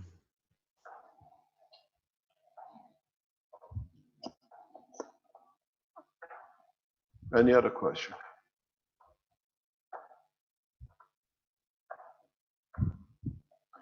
Is the blueprint up yet, or are you still waiting, Vince? Hello? Not sure if Vince is here right now or busy Is he doing. there? Yeah, I'm here. Just give me a there he couple is. moments here. He's probably busy. Is it in the up? back. Have you received the package from where? Yeah, I've got a couple of them here. I'm just getting them all sorted. And I think there's one more that we're just trying to work out. So just one more moment here. Let me figure Okay, it thank out. you very much.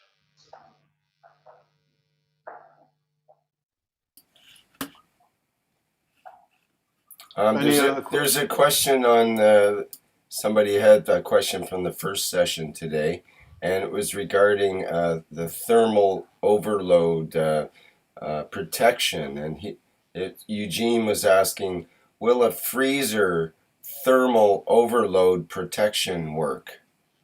In other words, there's a thermal The overload overprotection sensor. loading is just by heating, because the only thing will happen, the copper gets heated, and we have put a 55-60 degree circuit breaker that if you overload it, the supply cuts off. And you see your heater doesn't work. And then you go back to it, let it cool down, reconnect it, or take the load you had off it. You'll find out if you start adding small loads that you can nano coat more, and then with the cascading, you can carry on increasing the load application on the system. At the beginning, you can't do, but as you increase the nano coating and the power supply freedom, you'll find out you can do more and more loads, heavier loads. So for people making their own supplies, power supplies, they might want to use that circuit breaker. You need it. Right. You need the circuit breaker.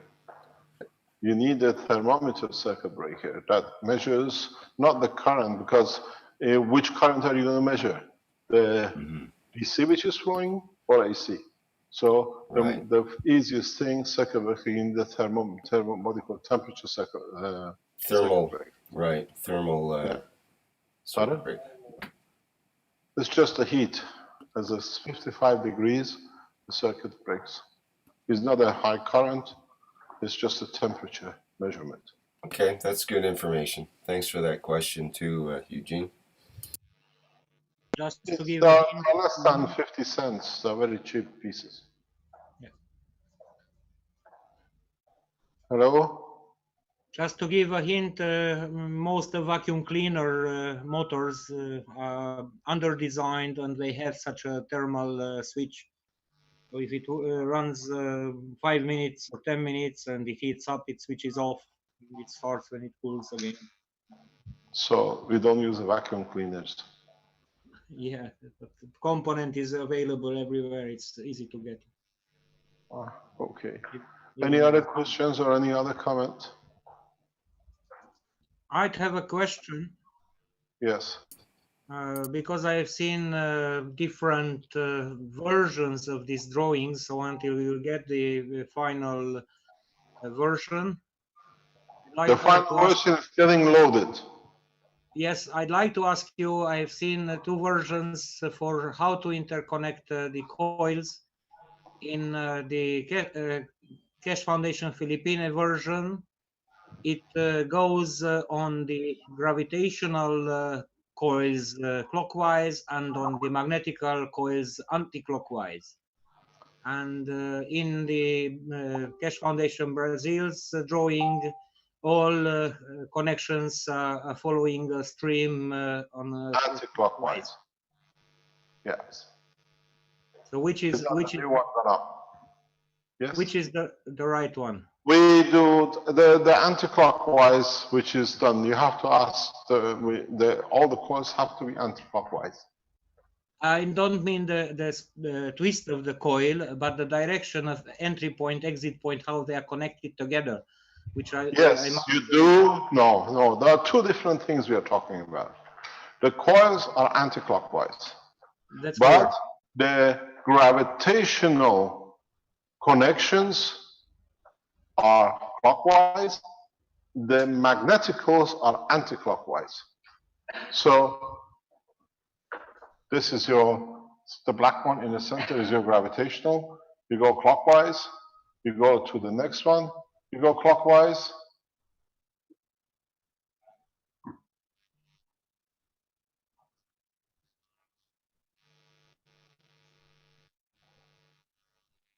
What happened? Rick asked me to stop the screen share.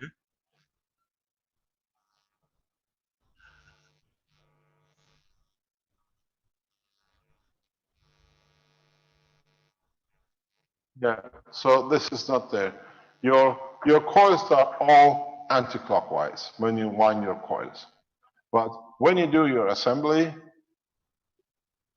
this here, I have to, the size of my pen, you got to lift it up. You want there, okay. The coils, when you connect, can you go black? Choose a black color, please. Okay. The coil you choose, it's not going. It's okay, no problem. You go your gravitational, you go gravitational, you go magnetical. You might need to lift your finger up, Mr. Kesh, every time you move. There we go. No, So I want, okay. So you go magnetical, and then you go magnetical outer, and you come out. So the smaller diameter coils are connected one after the other in a clockwise direction, and the thicker coils, which we call magnetical, go just anti-clockwise. Yes. Thank you. That's how it should be. That's how it's done. Then you have the bottom of your coils are both anti-clockwise when you wind them. They all go that way. When you look at it, they go this way. Can we take this color off? Can you clean it? Take all of it off. All the whatever here more. Okay. Okay, that's perfect. Thank you very much. So what you have is your coils are anti-clockwise. And don't forget, when we speak about the connection, we look at the effects. We don't look at the winding of the copper. We look at the effect of interaction of the gravitational magnetic field. This is what I was explaining yesterday. you are continuously looking for mechanical look of it. You look for the field interaction of it. So if you look, this is the beginning of your magnetical, gravitational. So you go through. You come to gravitation of this point. Can you give me another color, please? Red is good. And then now you go here, gravitational. When you come out, can you give me another color? Yeah.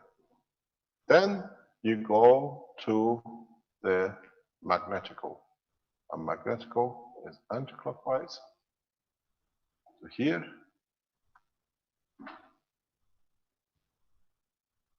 Yes. Another color. Here you go magnetical, anticlockwise, and you come out. So can you give me another color, please? Okay. Yellow.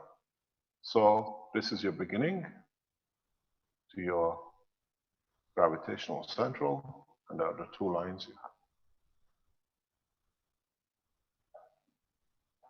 In fact, if you want to really look at it, this has to be turned upside down. Then you see it. And then what you do, you connect this here to the negative of the next system. And then you connect this one, if this is your center plate, give me a color. Thank you. You connect it to the positive of the other system.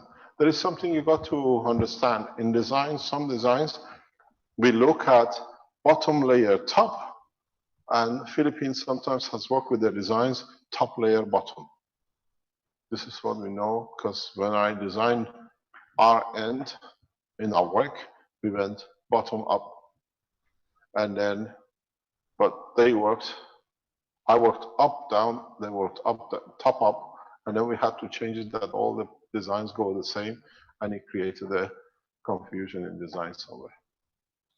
Because if you have your bottom tack here, you're coming in, I went that way, and they went this way. It was, and then that's where the confusion is coming. It's just too many things. It was trying to get things to 100% working.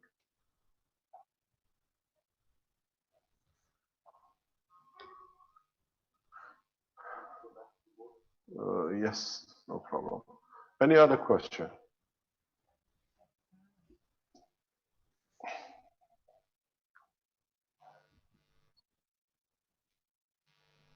When Rick says goodness interesting, it means problem. Yeah. Well, he's anonymous says, curious question. Once you guys finish your spaceship, will it be open to all humans to explore space? Pardon? He says, once you guys have finished your spaceship, will it be open to all humans to explore space? To the nice ones, yes.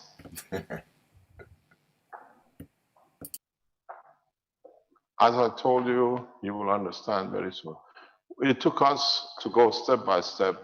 It's taken us less than 3 months in this building, more or less, to bring the breakthrough we were waiting for to do, that we had a freedom. And now that we have broken through, you start seeing everything which we have told you, because now there is no limitation.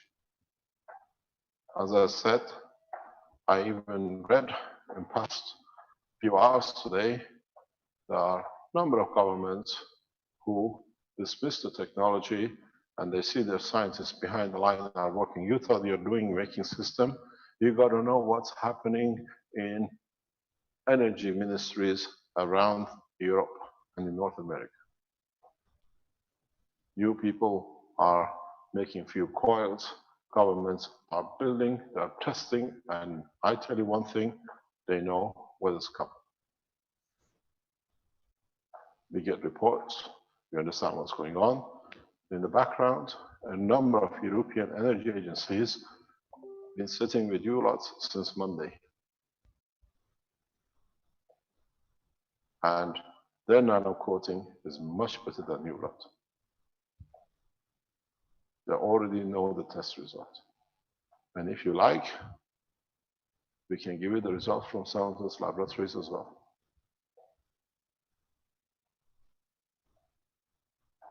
So don't be fooled, they didn't turn up in that ministerial meeting.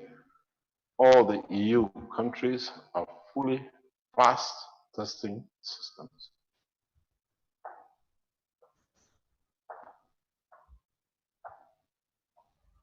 So we shall see next week.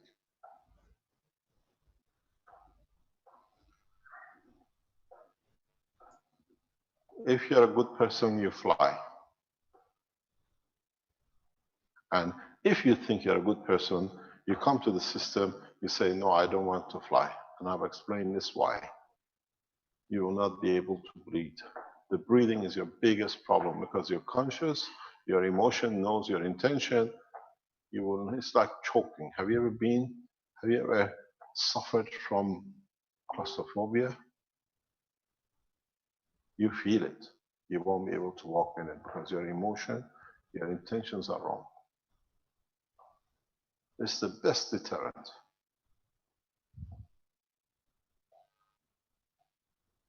You're hung by your noose of your own emotion, and now you realize what's going to happen. I told you, same as these, the systems are not just for you energy and magnetic field. It carries the emotion. It's both magnetical, gravitational, and just have a look. What did I tell you just now? What did I tell you? The system is upside down.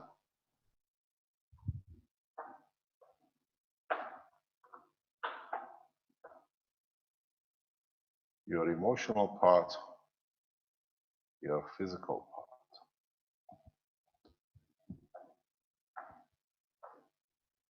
One day you understand, but I've got you, and you still haven't seen it.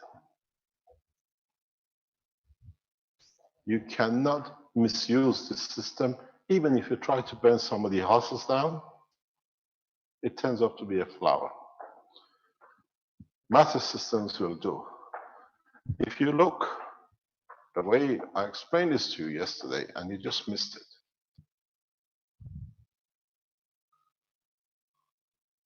Look at the stacker unit.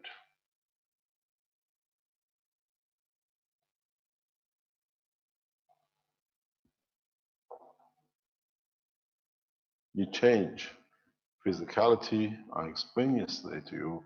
You connect it to the main.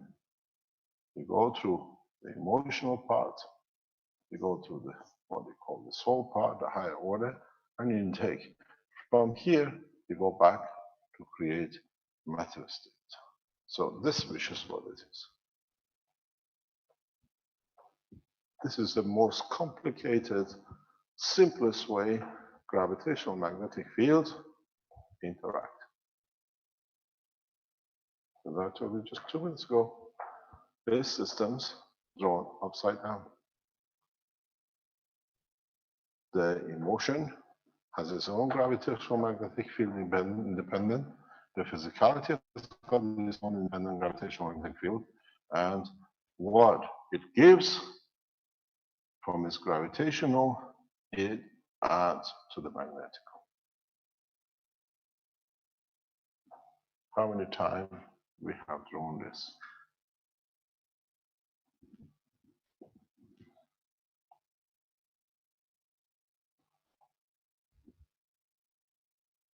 The gravitation.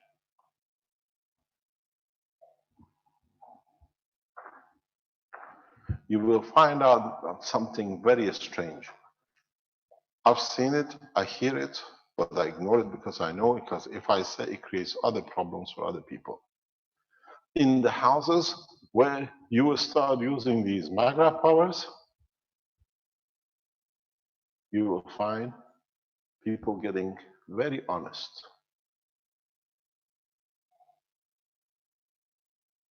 People, behavior will change.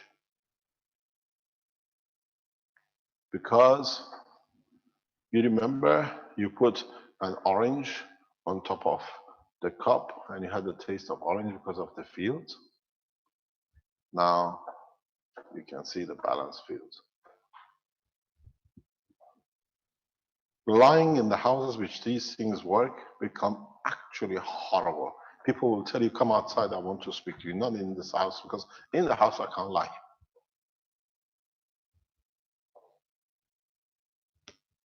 And I've seen the results of it in 2 or 3 families now. But I don't say anything, because if you say,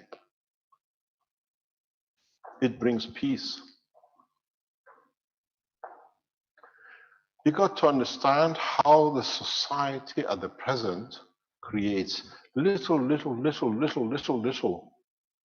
headaches, concerns, that when you put it together, it becomes a very big concern, even in the house. Now, this is one step which you take away. Have you ever just look what's going to happen? In the next 2 or 3 months, you put these things in your houses, you just forget even to put the light out. Because it's there, it'll be there forever. Now think, what that little light for years has been in the back of your mind. How much energy? It's like a fibromyalgia in little places taking energy. Or have you switched the light off? It costs money. It's did I switch the light off? How many times you got up and you gone downstairs? If I left the light on, by tomorrow morning, I don't have to pay the bill for it. All these little nags, which fills the cup of anger, will disappear. You do not understand how man has conditioned himself to suffering and have accepted the suffering. And then it's affected his performance, his way of thinking. Now, you can use as much energy as you like. You don't have to worry. It's not just the financial, where we showed 2,000 euro, 2,500 euro family saving. It's the comfort. How many times you parents, it's a weekend, it's a holidays, you want to take the children to the sea. You think, how much fuel do we have? Do I have the money to pay for the fuel to take them to have pleasure? How much you suffered not being able to give a child something because you have to calculate the fuel to the work. Now it's not there. It's a pleasure. We all go to the beach because you can use as much as fuel as you like. You can drive the whole earth as many times as you like. And these are little things which is going to change. When you don't have that pressure, instead of saying, "Dabby, switch the light off," you say, "Hi, darling, it's the house warm." Instead of, "We can't go anywhere for ice cream because no fuel in the car." Or we go for 2 ice creams because there is no fuel cost. Very interesting will be if the wage payers will start reducing people's salary because now they don't have to pay for the heating and the lighting. Or they say, okay, we keep the wages the same. Now it's a pleasure for you. How about you have extra? The change, this thing will change the society beyond your recognition. I just need time. I waited 40 years. Another 3 or 4 weeks or 3 months, 4 months is nothing compared to what's to come. Because now you have it. You wanted everything. It has everything. And pleasure enough, it brings a lot of love and care. Because now a lot of nagging things is not there. You're hungry, darling. We don't have food tonight, but I put a bottle of water near. It absorbs some energy. At least you drink the water, but you're not hungry tonight. Don't forget, when you put a collection of these together near each other, and you put the water in, it's absorbing energy, equal, you made it after copper. Copper is tissue muscle of communication of the body of the man, of the red flesh. When you go to sleep, why do you go to physical sleep?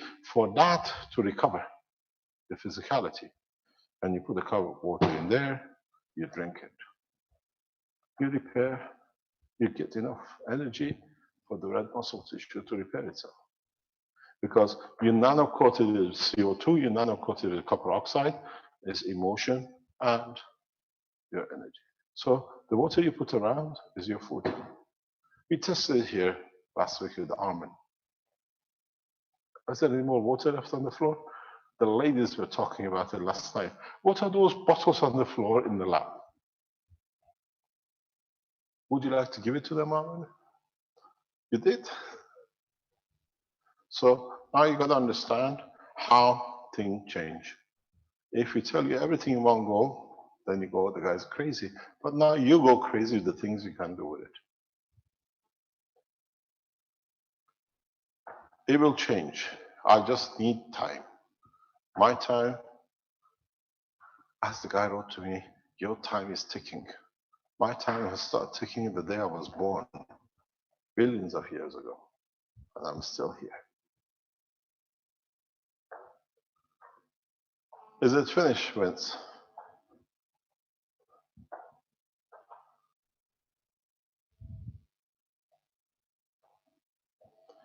Hello?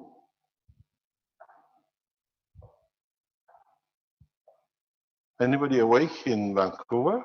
Yeah, sorry, I just had to find that other mute button. It's behind about 50 windows. I'm just working with Renan right now. We've got 2 of the files up, so we'll be up really shortly. Okay, thank you very much. Can you ask Renan if he can give you the picture of the connection on the manifold of the car? It's a proper picture. It's a full picture of the connection for manifold of the car as well, please. I'll share the screen, sir. Okay, but put it on the blueprint, please. It's with Vince already. Okay, thanks very much. Any other question while they're getting the thing done in the background?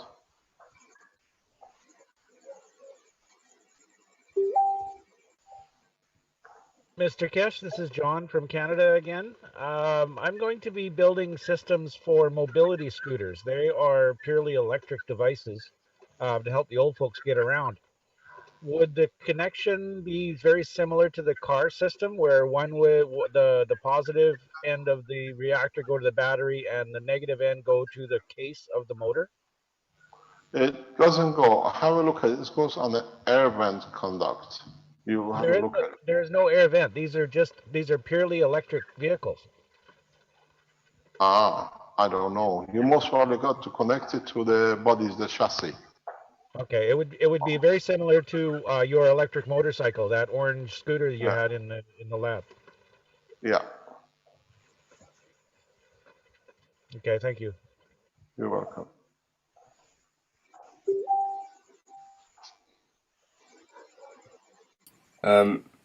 Shankara asked, I love the talk about prophets yesterday. Could Mr. K give some more precisions, like will we be able to manifest the divine will with these units?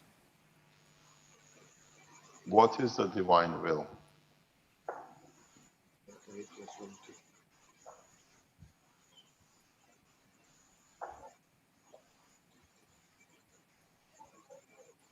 The divine will is when it's correct with justice and everything is hunky-dory, as you call it in English.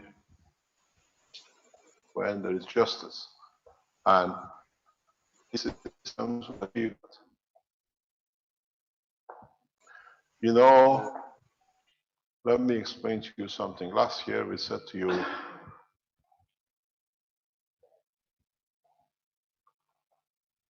we have systems that people, soldiers, terrorists, or whatever will even forget that they have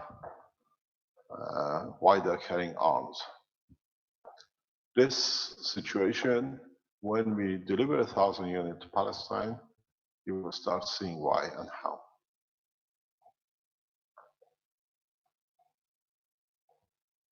It'll be very interesting to see the situation there. And then you understand that's the whole purpose. You call it divine, whatever, is loving and wanting to give a love which is equality to a full family.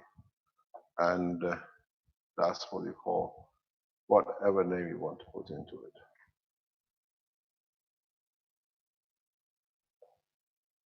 You can give and you can take.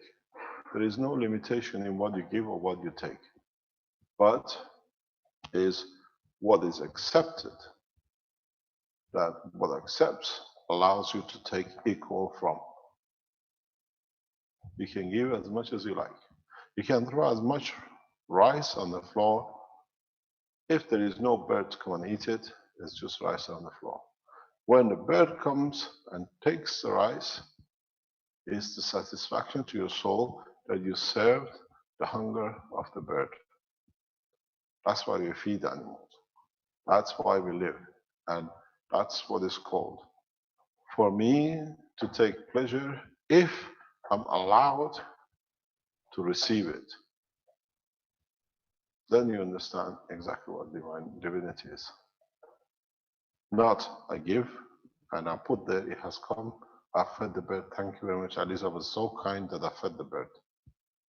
Is what the bird gives, that it shows unconditionally that you have served your purpose.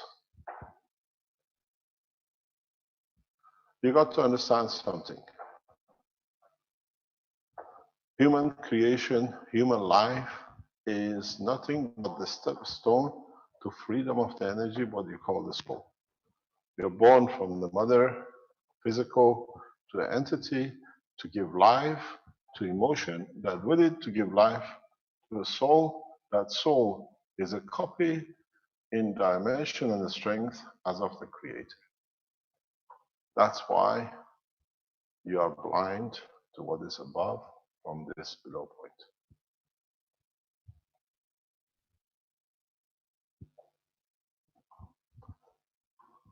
Any other question? Yeah, Mr. Kesh, this is Kal-El again. I had a question about the private online classes.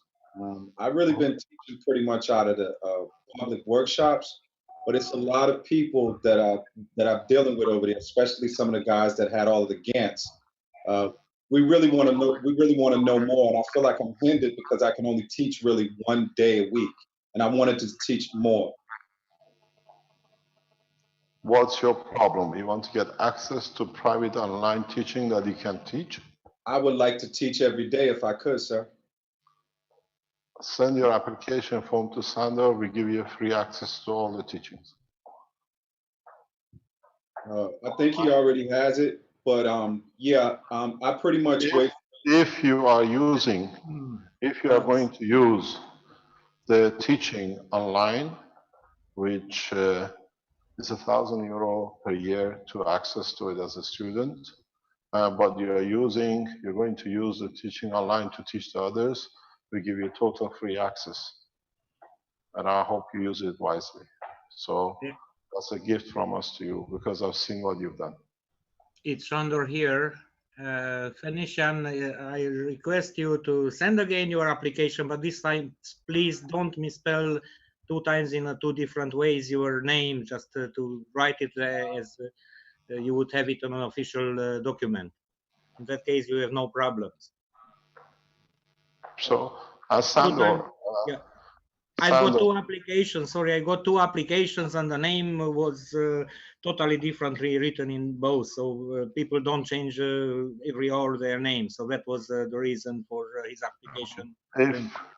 If you got his application form and it fits your security check, switch on the system for him freely because he uses it to teach, and that's why we are here.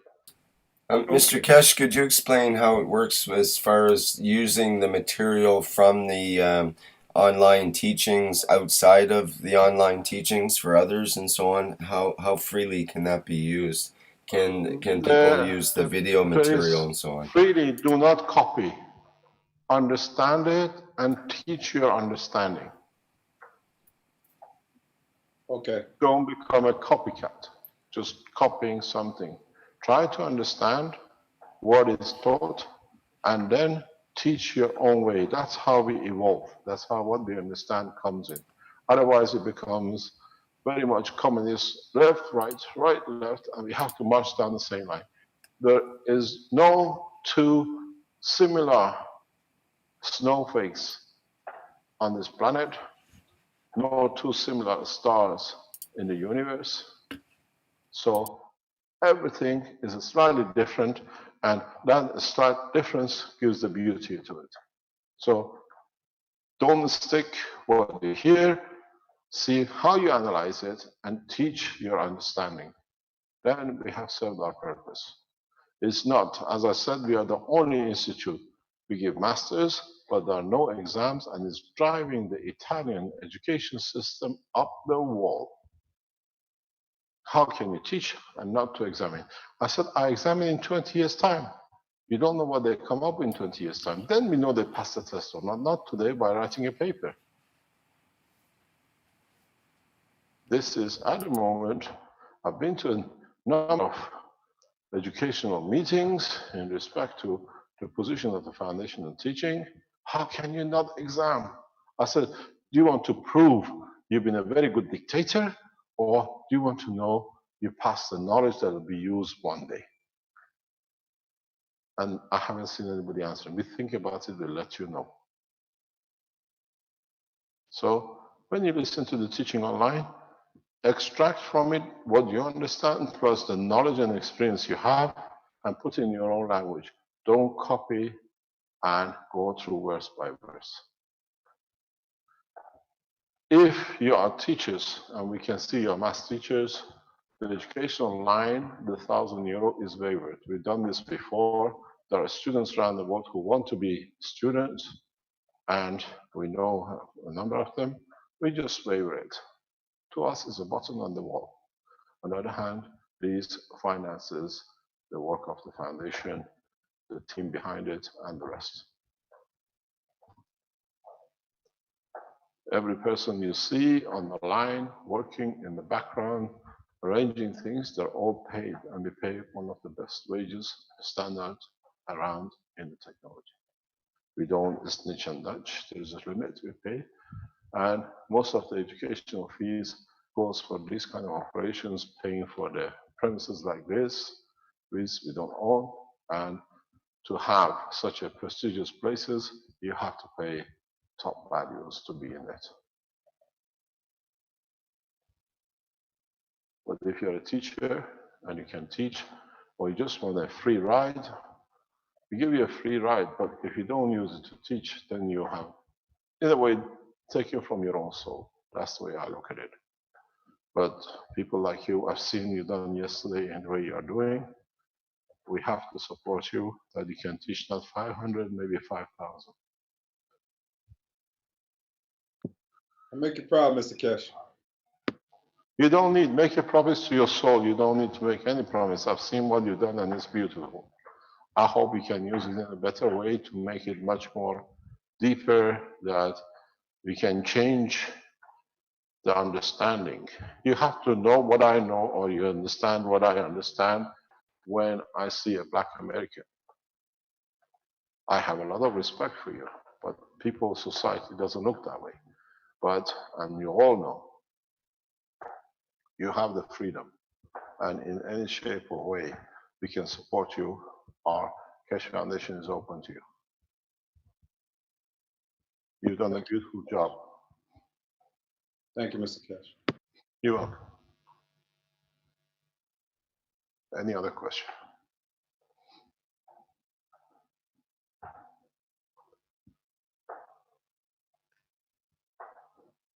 The way I look at it, maybe is the way I've worked around the 30 years around the international world.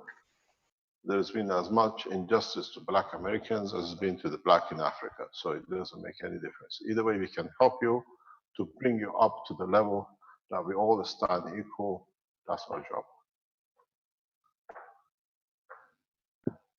Mr. Cash, Yes. I just wanted to say that I love you, man. I love you. You're welcome.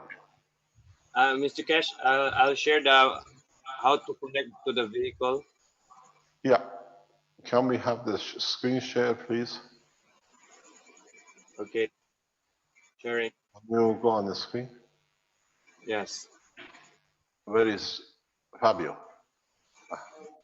Smoking. He wants to kill himself so young. Okay. Oh, Fabio!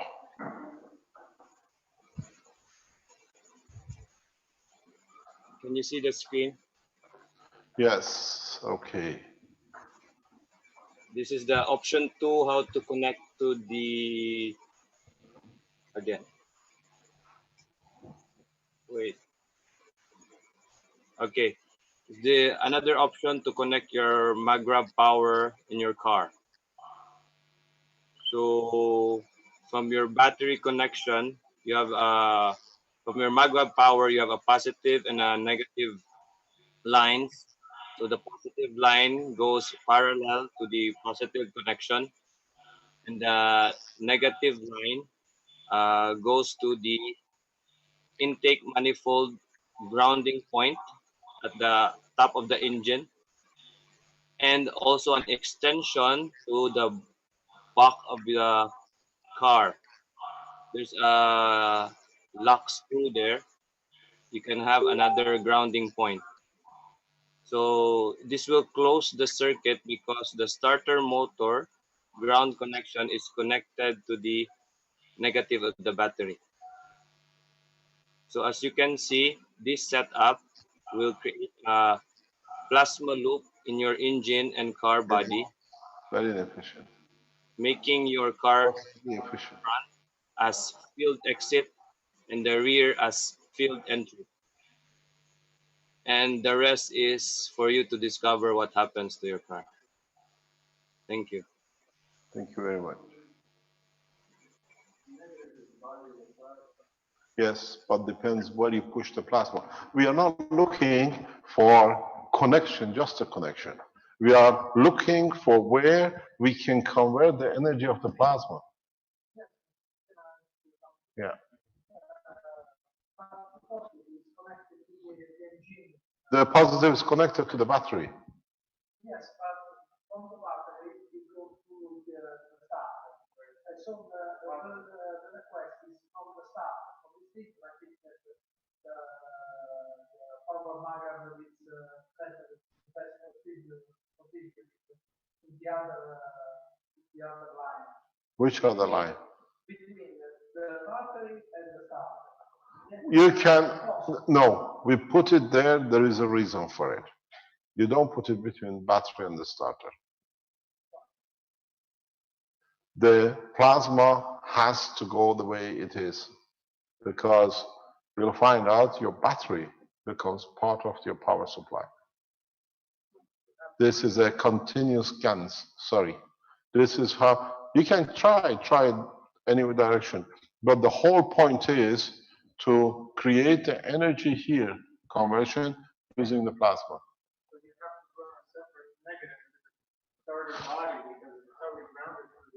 It doesn't matter. To me, I put it on top of the shock absorber. When I took the engine out of the car 6-7 years ago, but to me it's irrelevant because in fact you don't need any of these. We took the engine out, we took the starter motor out. To me, you need a position where your wheels are here to create plasmatic pressure, like the plasmatic pressure on the planet creates the rotation of the planet. To me, having even this is too, but this is the way you want to work with it. If you take the engine out, you take a starter motor out, you use the plasmatic pressure, you use the battery as a buffer zone more or less. And then you connect it to the other side where the battery comes, that the plasmatic force creates rotation in the car. I took even the transmission part out. There was nothing there. I have no fuel tank. I have the key. I'll show you exactly. It's totally empty. To put it where you want to create the pressure point. So if you come usually to the battery on one side, you try to access the next point of contact should be crankshaft, you call it. Yeah, where you take it out and you connect it to the wheels of the car. It creates a field pressure. The two try to interact. You got to realize something. When you come this way, you come very powerful. When you come through the body and the connection, you come weaker. You create plasmatic change because it's in the structure of the matter. Instead of getting AC power, you get the rotation in the wheels.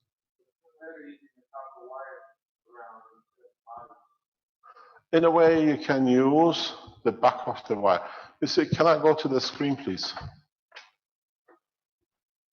You got to understand how my thinking is. I can be 100% wrong as usual.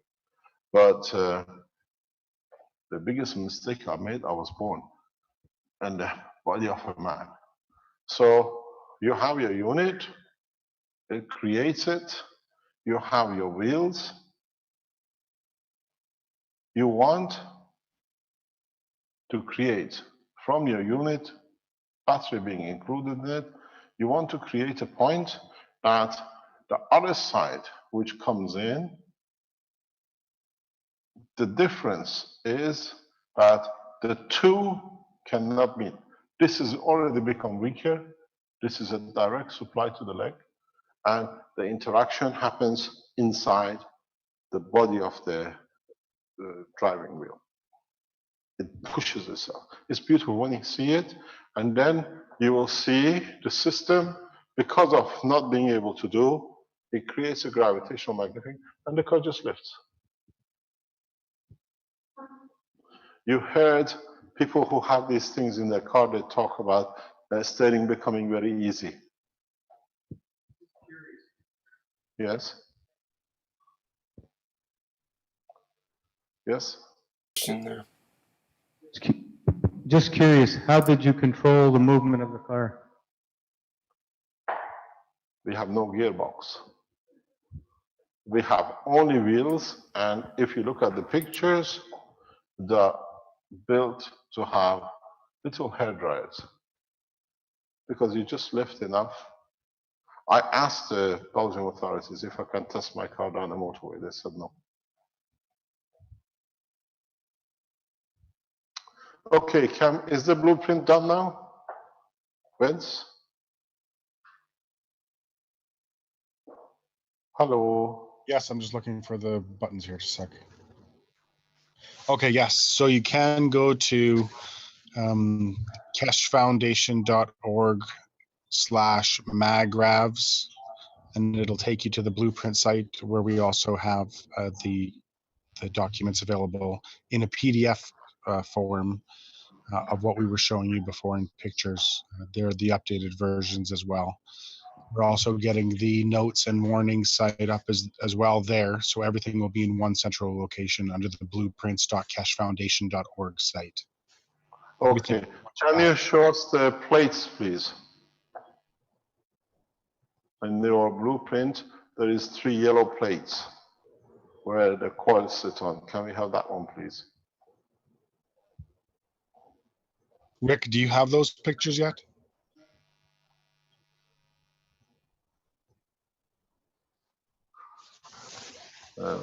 Can we have the full screen? Okay. I think it's just the initial. I think there's 2 pictures there. Is that There are 2 pictures of yellow trays in there. Okay, let me see if I can find them. Just one sec. I don't think there's anything wrong with them. So don't bother downloading, Rick. I'll get them in just a sec.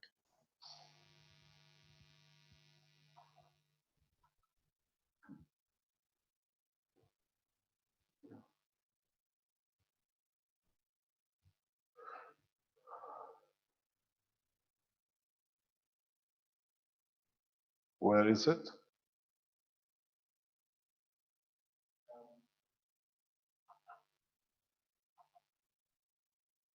forward slash Magrav, Magravs.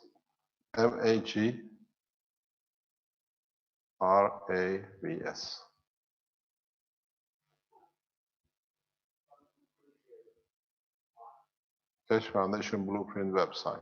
There we are. It's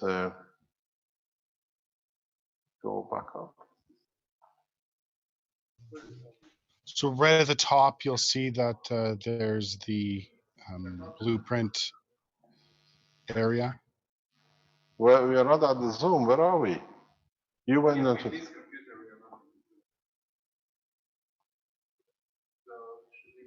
You're there. Your Zoom is there. Here. You're on the teacher camera there. Okay. Oh, there it is. This is the, actually, is a dinner plate. It's stacked up. You see the bottom is gravitational, the top is magnetical with a stopgap. And you see the magnetical coils. You see all the folding, the twists.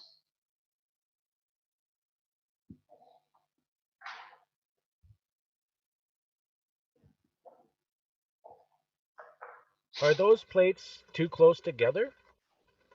They have to be, it's no problem, because you've got to look at the distance between the center coils.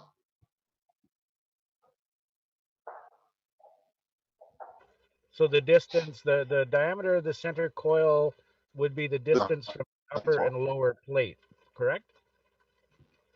Pardon?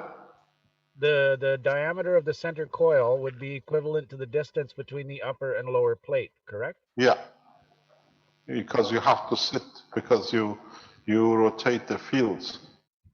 Okay, when you were describing it the other day, it appeared that you were saying that the diameter of the coil, the inner coil, was the distance between each plate. No, it's between the coil, the center of this coil to that coil. If you get that radius, you have it exactly where it sits here. Okay. They sit inside each other. Okay, so for clarity's purposes, the diameter of the inner coil is the height of the entire stack, the distance between the top and the bottom plate. Pardon?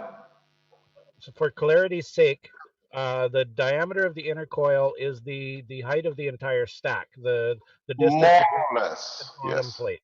Okay, More or thank you. less.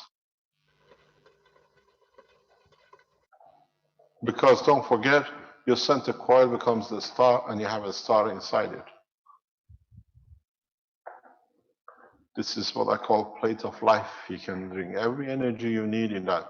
To me, I don't think in a structure where you don't use so much energy, you need. But in the coming time, you understand why we use this tree. I'll teach you what is about to come from these 3 plates. These 3 plates, the way they're set, and we show you the things you can do with it.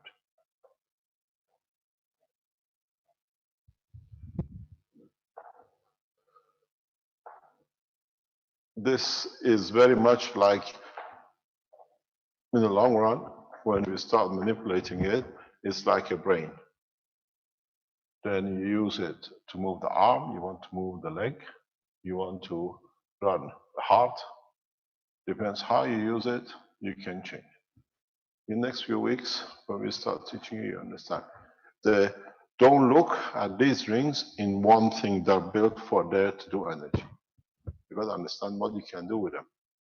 Every inner ring, every outer ring, every ring on each plate will perform a miracle. Look at how many combinations you have. 2 and 2. And then you have the combination with a field transfer between them.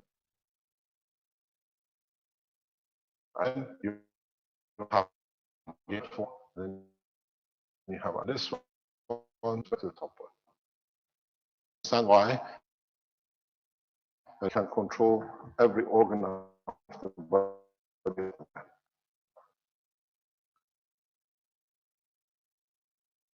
And then how in interaction in different coils, the measure of different coils. If you go back, we showed the opening of this place, which was hit by Mark with the balls. Now for the see fix the structure. Jetzt ist er weg. Jetzt ist er ganz weg.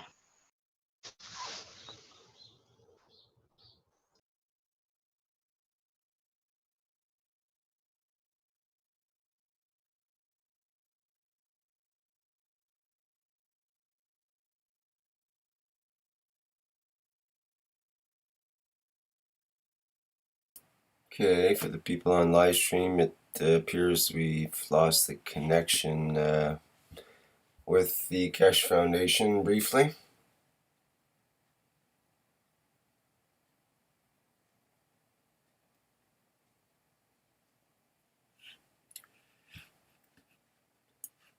Bear with us as we try to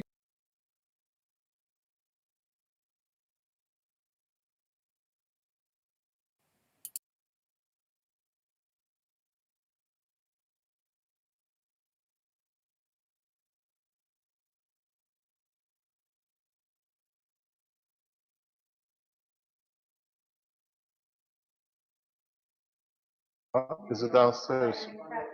Other? Maybe in the lab. Hello, Mr. Keshe, we can hear you now. No. Oh, it's breaking up again.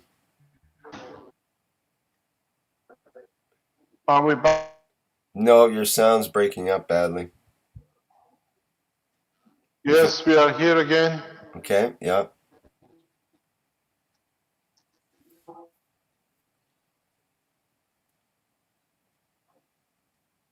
Hello? Yes, we can hear you now, Mr. Keshe. You're back. Any questions, or is there anything you want to show more of the blueprint? Now we promised you, we deliver our promise. And we showed you how to do it too. This is what I say. I challenge any institute to come and share their findings like this. Mr. Keshe, a question just came in from Vivek. Something interesting, something I thought of too. The central GANs in the system, the little central sun that you add, is its shape matter? Does it need to be a sphere, or can it be just a flat disk? To me, we made it like a ball. Because the easiest way, the structure is that way. Okay. Are you there? Hello? I don't think Vivek is got his mic on, but I'm sure he can hear you. So you decide. You can even leave it empty. You don't need it.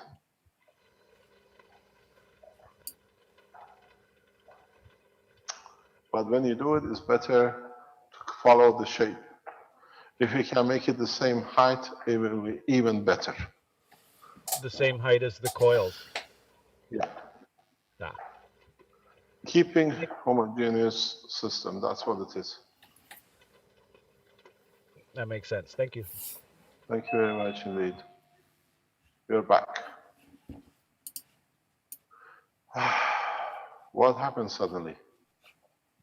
We ran out of energy?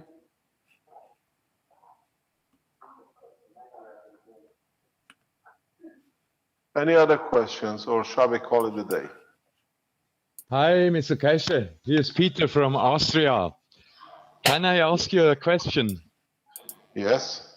I was wondering, a lot of us have not enough of these copper guns.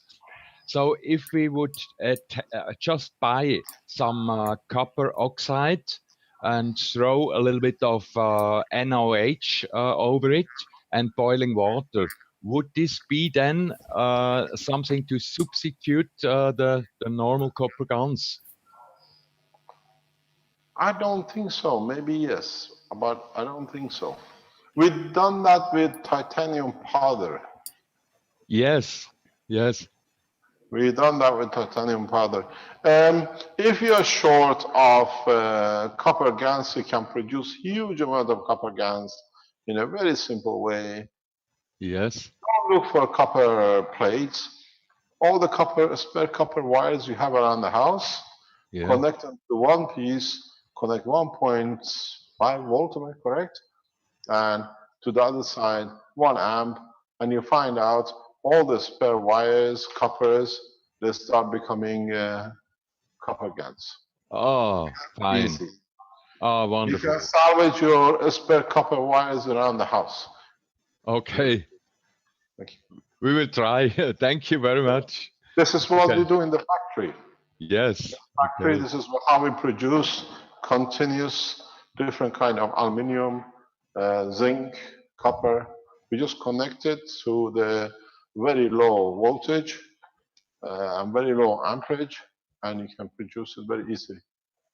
Wonderful. And then mix them. And what to do is try to get as much as you can water out and leave it for a day or two that the gas becomes oxidized. Okay. I will do. Thank you very much. Thank you. Thank you. You can produce 3-4 kilos of GaNs a day. That's what we do in the factory. Oh, wonderful. Okay. Thank you Thank very you, much. Mr. Cash. Thank you. If you find brass is very hard, but if you can get a brass and do it, is one of the best composites. You have 3 or 4 instead of we're looking for copper. Try to make a GaNs from brass. Okay. What's Yes. his name? Alex does that a lot. Okay. Thank you very much. Thank you very much. Thank you. Any other question? Hello, Mr. Cash. Hello, who's that one? Hey, this is Emilio from Taiwan. Hello, Amelia. Hi, I have a question. Last Thursday in the Knowledge Seekers workshop, you mentioned that we could use vegetation like palm trees or vines or things in nature to make a power unit. I was wondering if we need to put GaNs on it since vegetation is GaNs itself, or do we need to coil it, or how will we create this? Thank you. Interesting enough, this morning I was listening to somebody, and it was interesting to see how the vegetation make their coils. And he showed me beautiful pictures, and I thought how two men can think the same way. Last week, couple of weeks ago, we were talking about it, and he's been a long time fascinated by it. And he was showing me things, and I said, bless your soul, man. The way you share knowledge so, and it's there, but it's thinking the same. If you look, I told you the roots of the trees. If you look into the spine of palm trees, if you look what I was showing this morning, the twist on you've seen the legs the plants make to reach each other like a vine. It's a natural coil. It's a GaNs coil. Nature does it, but you got to see how to do it or find a way you can twist the threads together and wind it the same way. You can hollow roots and use them. If you can find soft roots, hollow them, and then embed in them another root, thinner root. The plants do that quite often. Then you have a natural GaNs. You don't need to GaNs coat it. You don't need to nano coat it.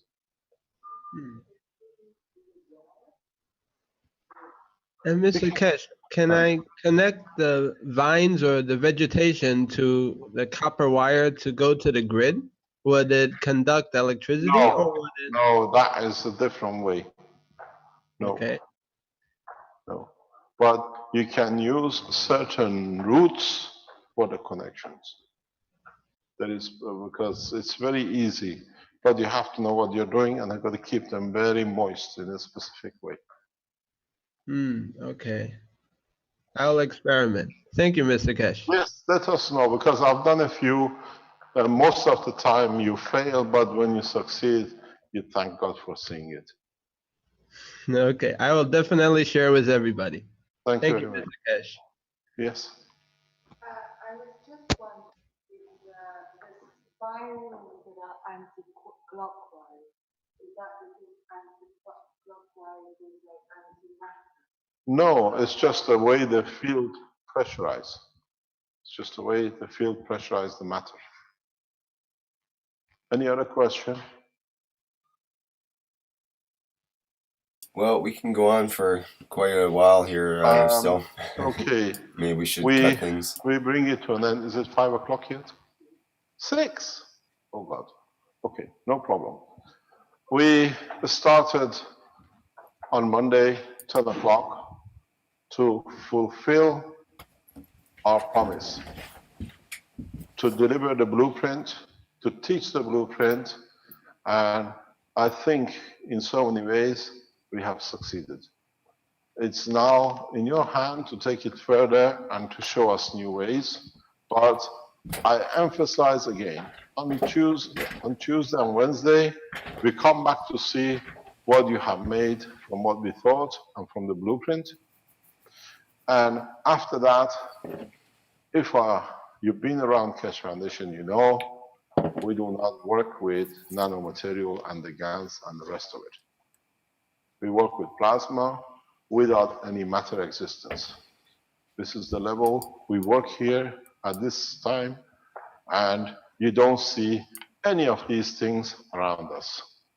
We've gone to the step, instead of creating, using to use the plasma, we use existing plasma, which is our own body plasma, to create the fields and the conditions we are going. A few of the knowledge seekers will move on and a few will stop because they cannot complete it.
Thank you, Mr. Kesh.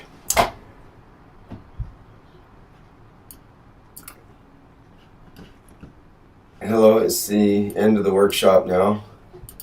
Okay, so thank you, everybody. That's the end of. Just a minute. Hello, who's that?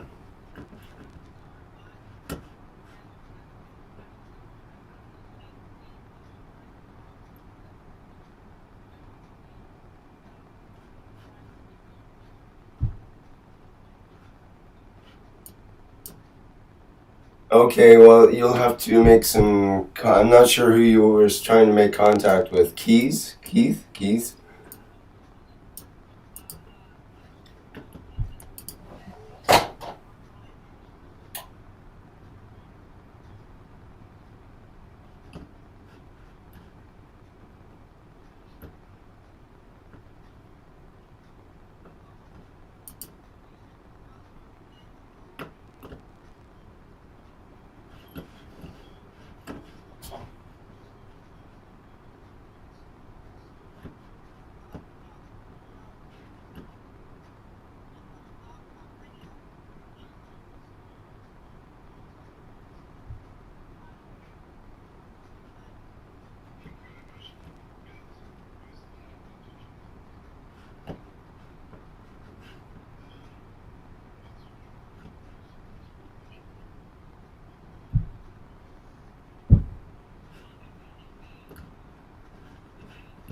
No, we're scheduled.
The okay, yeah.